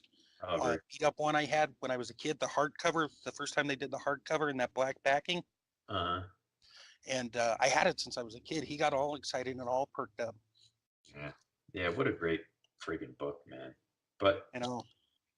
But yeah, so you could find a lot of different versions of the main stuff. It's just if you're waiting for that one oddball character and only one version comes out and you don't like it, I mean, then you just got to decide, do I want him represented in my collection even though it's not perfect, or do I just kind of pass on it? I mean, I think the decision becomes more important if it's like there's only a $50 version and I don't like it. But 9 times out of 10, if it's some rando character, you're kind of going to be paying like $19 if you buy it initially. And if it is that random, just wait a few weeks and buy it on Amazon for like $11. It's just, I don't understand the angst that goes into this hobby. And it's not like I'm just some dude sitting on a cloud who doesn't understand it. I have thousands of these friggin' things around me. I collect probably more than I make. And so I do understand being into it and supporting the hobby, but man, people really get worked up over this crap. I Well, guess. you know what it is too? It's part of this, like, I gotta be the first to have it. Yeah, I So know. I gotta be the first to talk about it. And it's like, well, at the end of the day, like, everybody's gonna get it. Like, Yeah. Yeah, well, that's it. I mean, I kind of get that too. It's just, I guess if the hobby is like the focus of a lot of what you do, then I kind of get it. And I mean, especially because I mean, this is what I do all the time, man. It's like I'm either making toys or collecting toys. I mean, I used to have some balance years ago, I used to still play in bands, and when I still had time to do that. So at least I could kind of walk away from this crap and do something else. And only over the last year, I've kind of gotten back to playing. So I take an hour or two out a day to play the piano. And I was like, you know what? Screw this stuff. I got to do something else or I'm going to go insane, you know? But, for people that this is all they do, I kind of get it, but, even still, it'd be nice if people behaved like adults when they have to do it. I think you're asking too much there. Come on. Yeah. Yeah, I know that's absurd, especially in this like social media kind of society where you have to post everything and you have to exclaim your outrage publicly on every little thing that's going on. And I've had to like step away from that. Like, I have a hard time posting on social media. Like, I don't understand the people that do it. Like, I legitimately have a hard time. Like, I see guys on Instagram who post like all this stuff, and I'm like, where do you have the time? Like, I work a full-time job.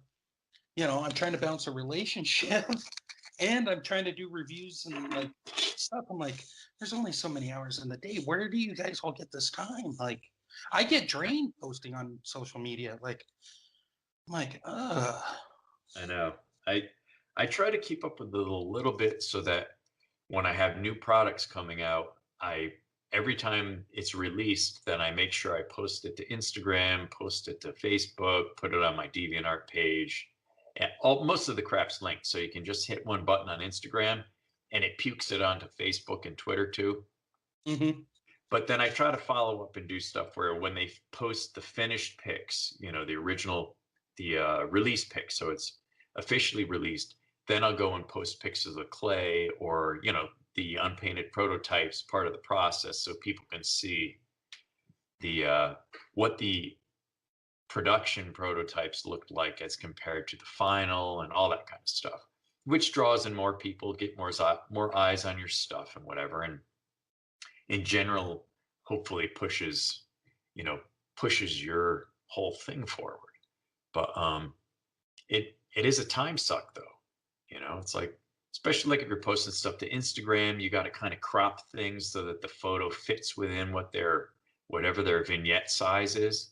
So whenever I load stuff exactly, raw onto it, they're too big and like part of it's cut off. So I got to throw it in Photoshop, put a border around it so I have something to crop to when I stick it in Instagrams. It's a time suck.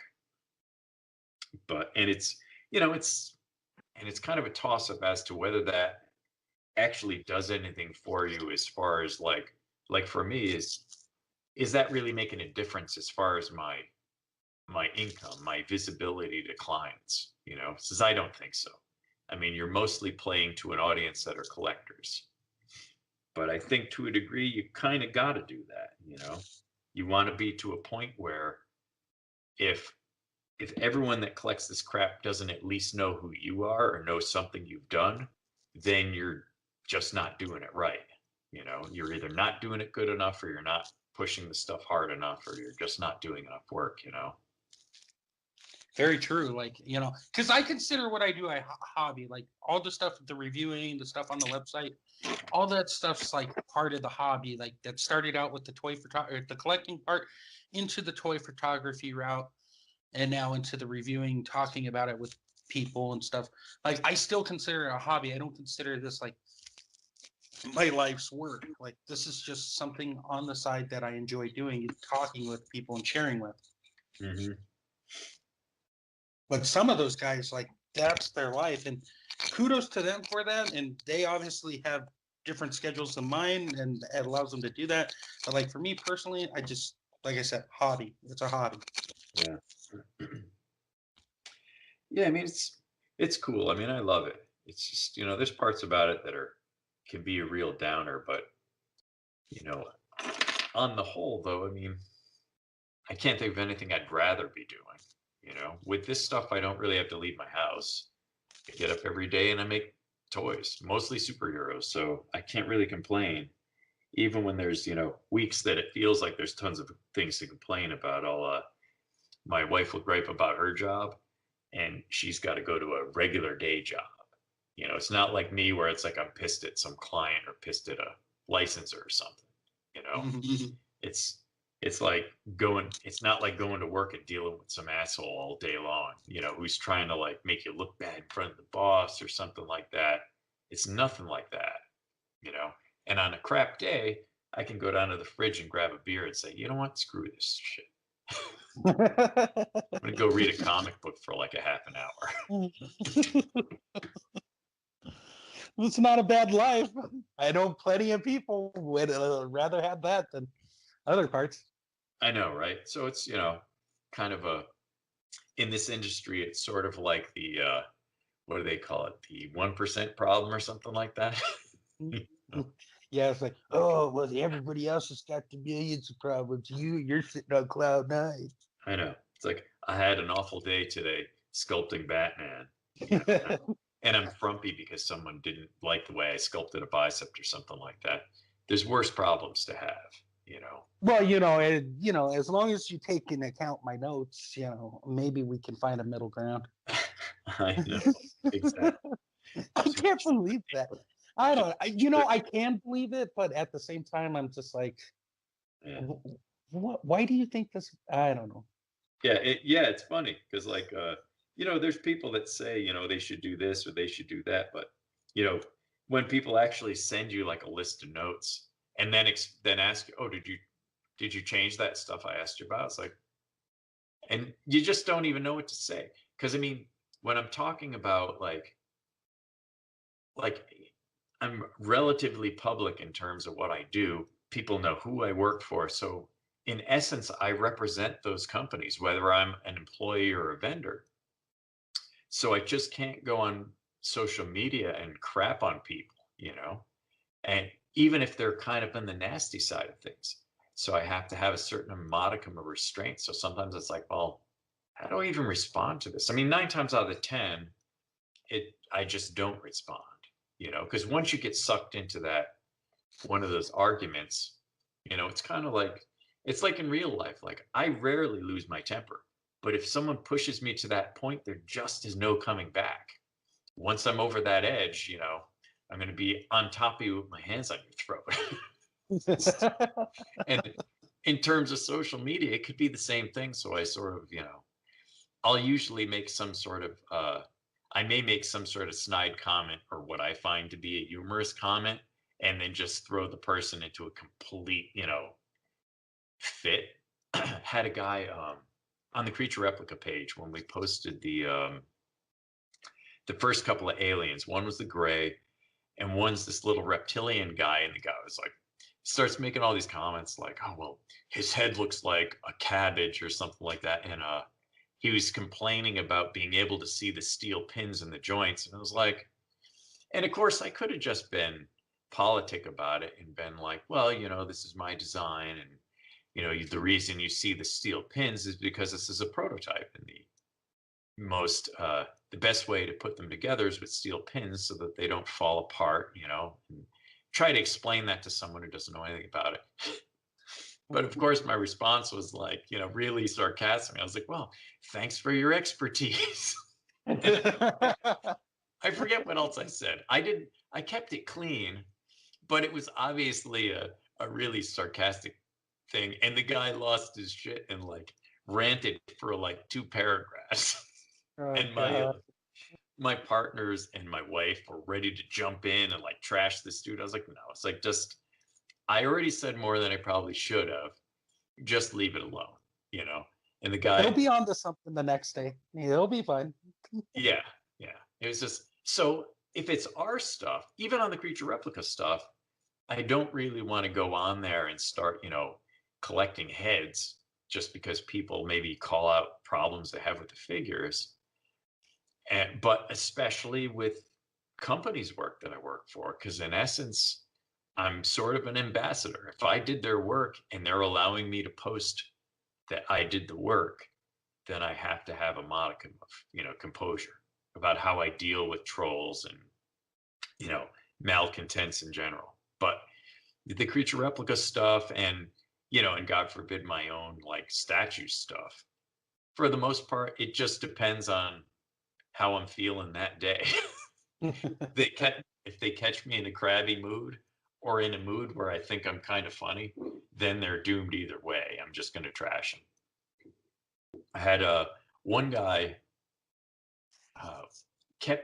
he was asking me about something about the licensing on one of our products, which I have nothing to do with. Wasn't us. It was like a diamond thing.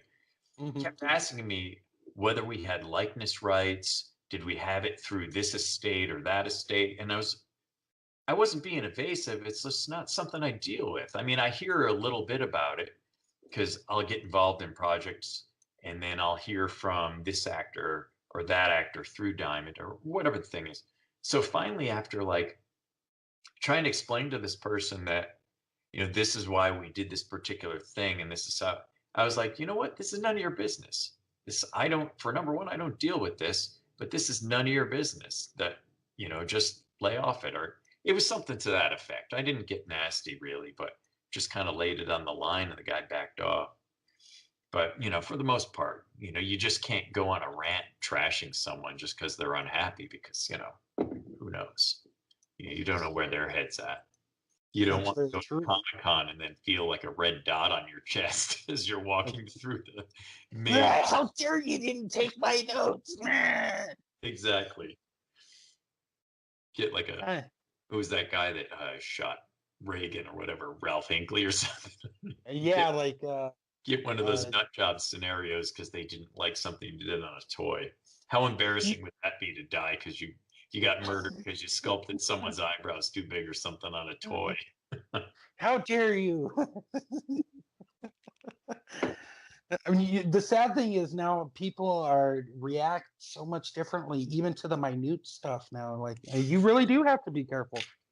Yeah, because I hate to use buzzwords, but it's that kind of what is it? People feel like they're entitled to they're entitled to their opinions, of course, but they're entitled to like behave like an animal, and just be nasty and everything like that. It's like, more people should behave like Vulcans.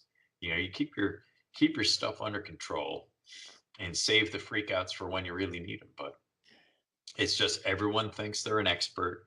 Everyone wants their opinion out there. And you can see it in Facebook groups, like, majority of the people are cool and kind of just bring up things they want to talk about. And then you got that small percentage that all they want to do is argue,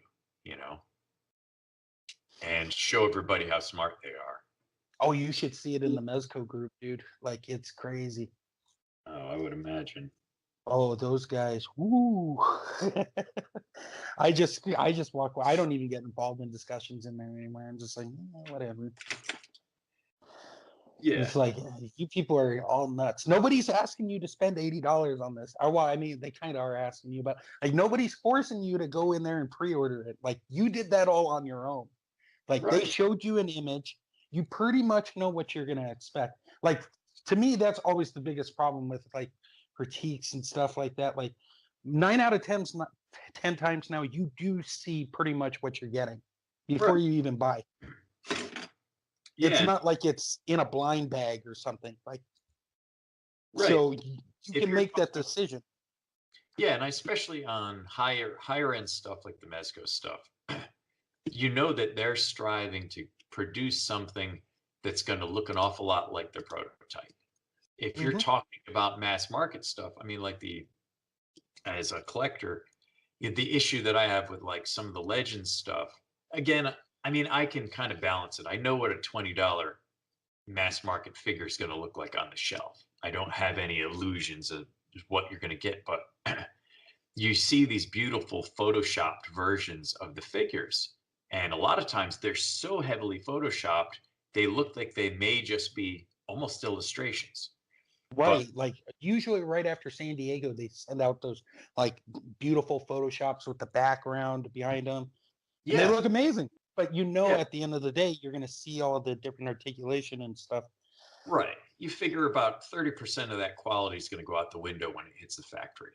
But Hmm. if you collect mass market figures, that's what you expect. That's what you should expect. That's the way it always is, no matter what. But I mean, in that case, you are looking at something that's going to be markedly different from what you actually get when you buy it. But when you're talking about like the Mezco stuff or like Hot Toys stuff or something, other than changes which they may have to do for the licensor, or like in Hot Toys case, as they go along, they keep improving the likeness before they actually put it out and stuff. I mean, you're those guys that are doing the high end stuff, they're not looking to hose their consumers because they're trying to sell something that is asking that consumer, like in the case of Mezco, we want you to pay four Marvel Legends worth for this one figure, you know? So they have to maintain the quality and they do a good job of it. I mean, when I first started seeing those things at Toy Fair and Comic Con, I couldn't believe how well the costumes fit It because is amazing. and how tiny they are. I mean, they're just 6 inches and the costumes fit great. And I know that they went through all sorts of, uh, jumped through all sorts of hoops with the factories to get those to look that good. And, because otherwise you just have something that looks like a Mego with the baggy clothes and stuff, which, obviously those have their own place. And that whole retro thing we talked about before. But, I mean, what they're doing with those 112 figures, I think is pretty damn amazing. But you have to deliver that for that price point. You have to deliver amazing, and same thing with Hot Toys. I mean, you can't even really put them in the same category as like other figures that are 12 inches tall. You can't take like a Mattel 12-inch $10 figure and then put it in the same category as a 12-inch Hot Toys figure that's going to cost you like $200 to $300. There's different expectations and really a much different demographic of people. If you got like almost $300 to blow on one figure, you're in a whole different realm than most people that are collecting Marvel Legends or whatever, or Multiverse or something like that. Absolutely. And like, the other part for me is like not every line's meant for every type of collector. Like, you know, Right. yeah, For sure. like you don't need to have like people will like comparisons and reviews. People will compare like the $80 figure to like the $20 figure. And I'm like, but that doesn't make any sense. You're paying 4 times the amount and it's a whole different type of system. Like it's not the same thing. Right. It's an interesting comparison, but it's not really meant to be a value comparison or Right. Like an aesthetic comparison is nice, But when you're starting to break down cost and what's done here versus a mass market thing, then it's a whole different ballpark. Right, because like you could look at a good example is like I can't remember the names of all the import companies, but I'll go back to Mafex because they're the one I keep remembering. But if you think about the Suicide Squad movies, I mean, set aside the fact that the movie was garbage, the all the figures that came out from it, the import figures were really nice. The articulation looked really good. I never had one in my hands to mess around with it to see if it actually stayed in one piece. But then you compare those to the multiverse figures that Mattel did, and the Mattel figures are total garbage. And again, probably not to do with the sculpting or anything. I just think that probably their expectations for what they wanted from the factory were super low so that they could hit their price point. Mm-hmm. But if you were one of the people that for some, strange reason enjoyed that movie enough to own a whole set of Suicide Squad figures, then you had to make the decision, is a $20 figure that's worth $10 good enough for me to represent those guys on my shelf?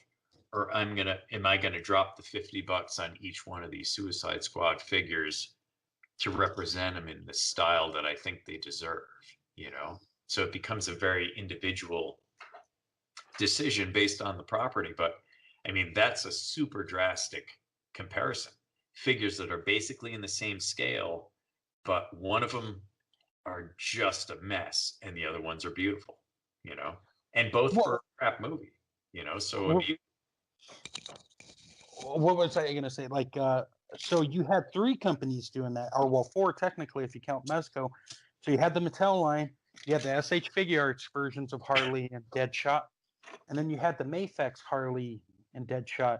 Now, and they had the Joker too, and another Harley, and then you had the Mezco Harley Quinn.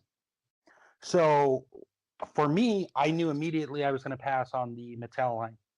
Like, it just wasn't my thing. I also knew I was going to pass on the SH line because it wasn't the right scale for me. They're a little smaller than 6-inch. Oh, really? Yeah, they barely make that cusp at 6-inch. Mafex kind of plays around with their 6-inch size, like between figure and figure. So I bought just the Harley and Deadshot, and then somebody at work liked me enough to buy me the Mezco Harley Quinn. So then I sold the regular Harley Quinn that I got, and I kept the Deadshot because I wasn't going to get a Deadshot any other way besides the ways I listed. Yeah, that was actually the one design in the movie that looked really great was Deadshot. That's why I got him, because he looked really freaking cool with both the mask on or with Will Smith's head sculpt, which Mafex did a really good job with that head sculpt. So like you could have him work with other lines if you wanted to for picture reasons, or you could just have him there on your Suicide Squad shelf for your DC film stuff. Like, you had options.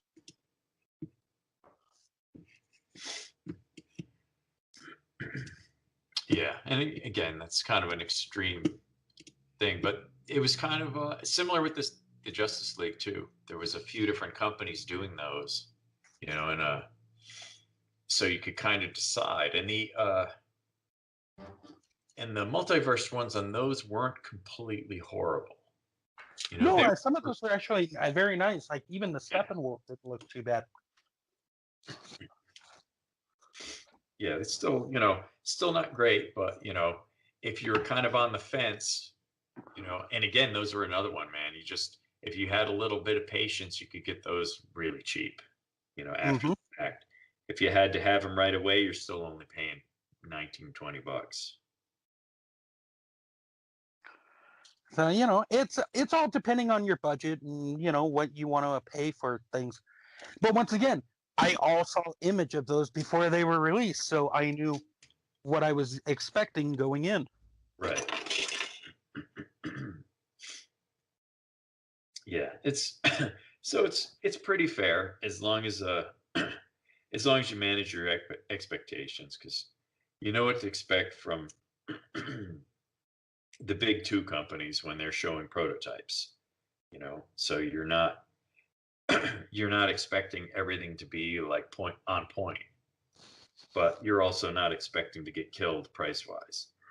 Very true. Where can they find where's the best place to go for all things Gene St. Jean?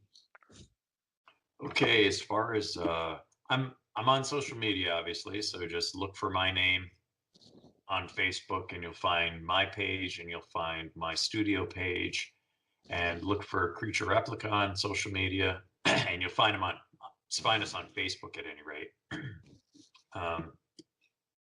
I'm also on DeviantArt as Black Plague. I can drop a bunch of these links in the message bar on Skype too, so you can put them out however you're going to do that. Yeah, no, yeah, go ahead and do that, or you can send them to me in an email too. Yeah, and I'm on Instagram under my name too. The thing is like at Gene St. Jean 5 or some nutty like that. So I'll send you the link to that too. Also, my personal website is genestjeanstudios.com, which I just started kind of tooling around with a couple months ago. So I have a few things in the store, like the Beast of Bray Road and Mothman statues. I'm putting up a bunch of plaques of different things, like predominantly cryptids, but I have some other weird shit like archangels and things. And I'm putting up some 2D art, some prints and stickers and buttons. And for anybody who's in California and goes to Monsterpalooza, I'll have a table there so they can swing by and break my balls about the beast some more if they want, or talk about something fun like cryptids. So I'll be selling some statues and model kits of the aforementioned cryptids, and also premiering the Bluff Creek Sasquatch statue in kit form. And also be there with one of my friends, Daphne Yap, she's a designer for a lot of major Marvel movies and Avatar. She's worked on a ton of stuff. So she's going to be there signing her book. And the reason she's there is we're actually producing this weird little kind of pumpkin boy character as a mini statue at this show. Maybe a precursor to some other collaborations. So it'd be pretty cool. I mean, if you're there, swing by and talk to me. And for the most part, like I said, I'm generally pretty affable unless I'm in a weird mood or got a buzz going or I'm crabby. I'm generally not crabby though. Well, awesome. Well, thank you very much, Gene. And that's going to do it for the episode. So thank you guys very much. Well, that's great, dude. I appreciate the time and I appreciate the props. And talk again anytime.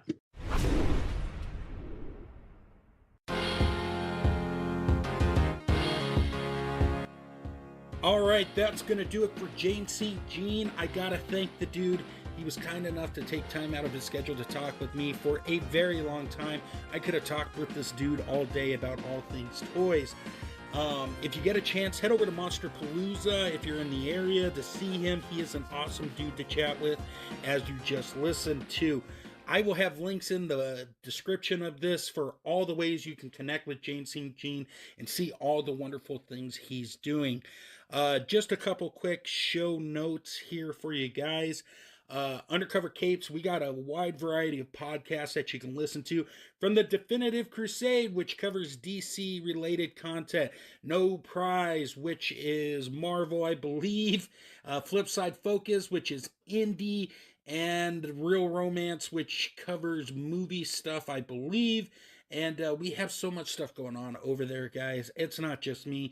It's not just a couple people. It's a dedicated team that loves geekdom just as much as each and every one of you.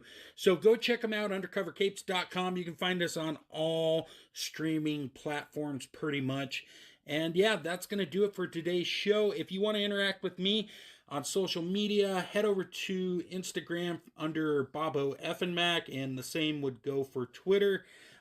Undercover Capes obviously has a Twitter you can follow as well. A special thank you once again to Gene St. Jean. A huge shout out to friends of the show. Go check those people out as well. The Don Tony and Kevin Castle Show and Wrestling Soup.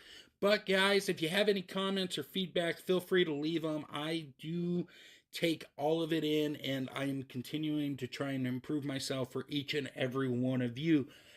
Thank you guys so much. Hope everyone's doing well, and I will catch you guys next time. And until then, great googly moogly.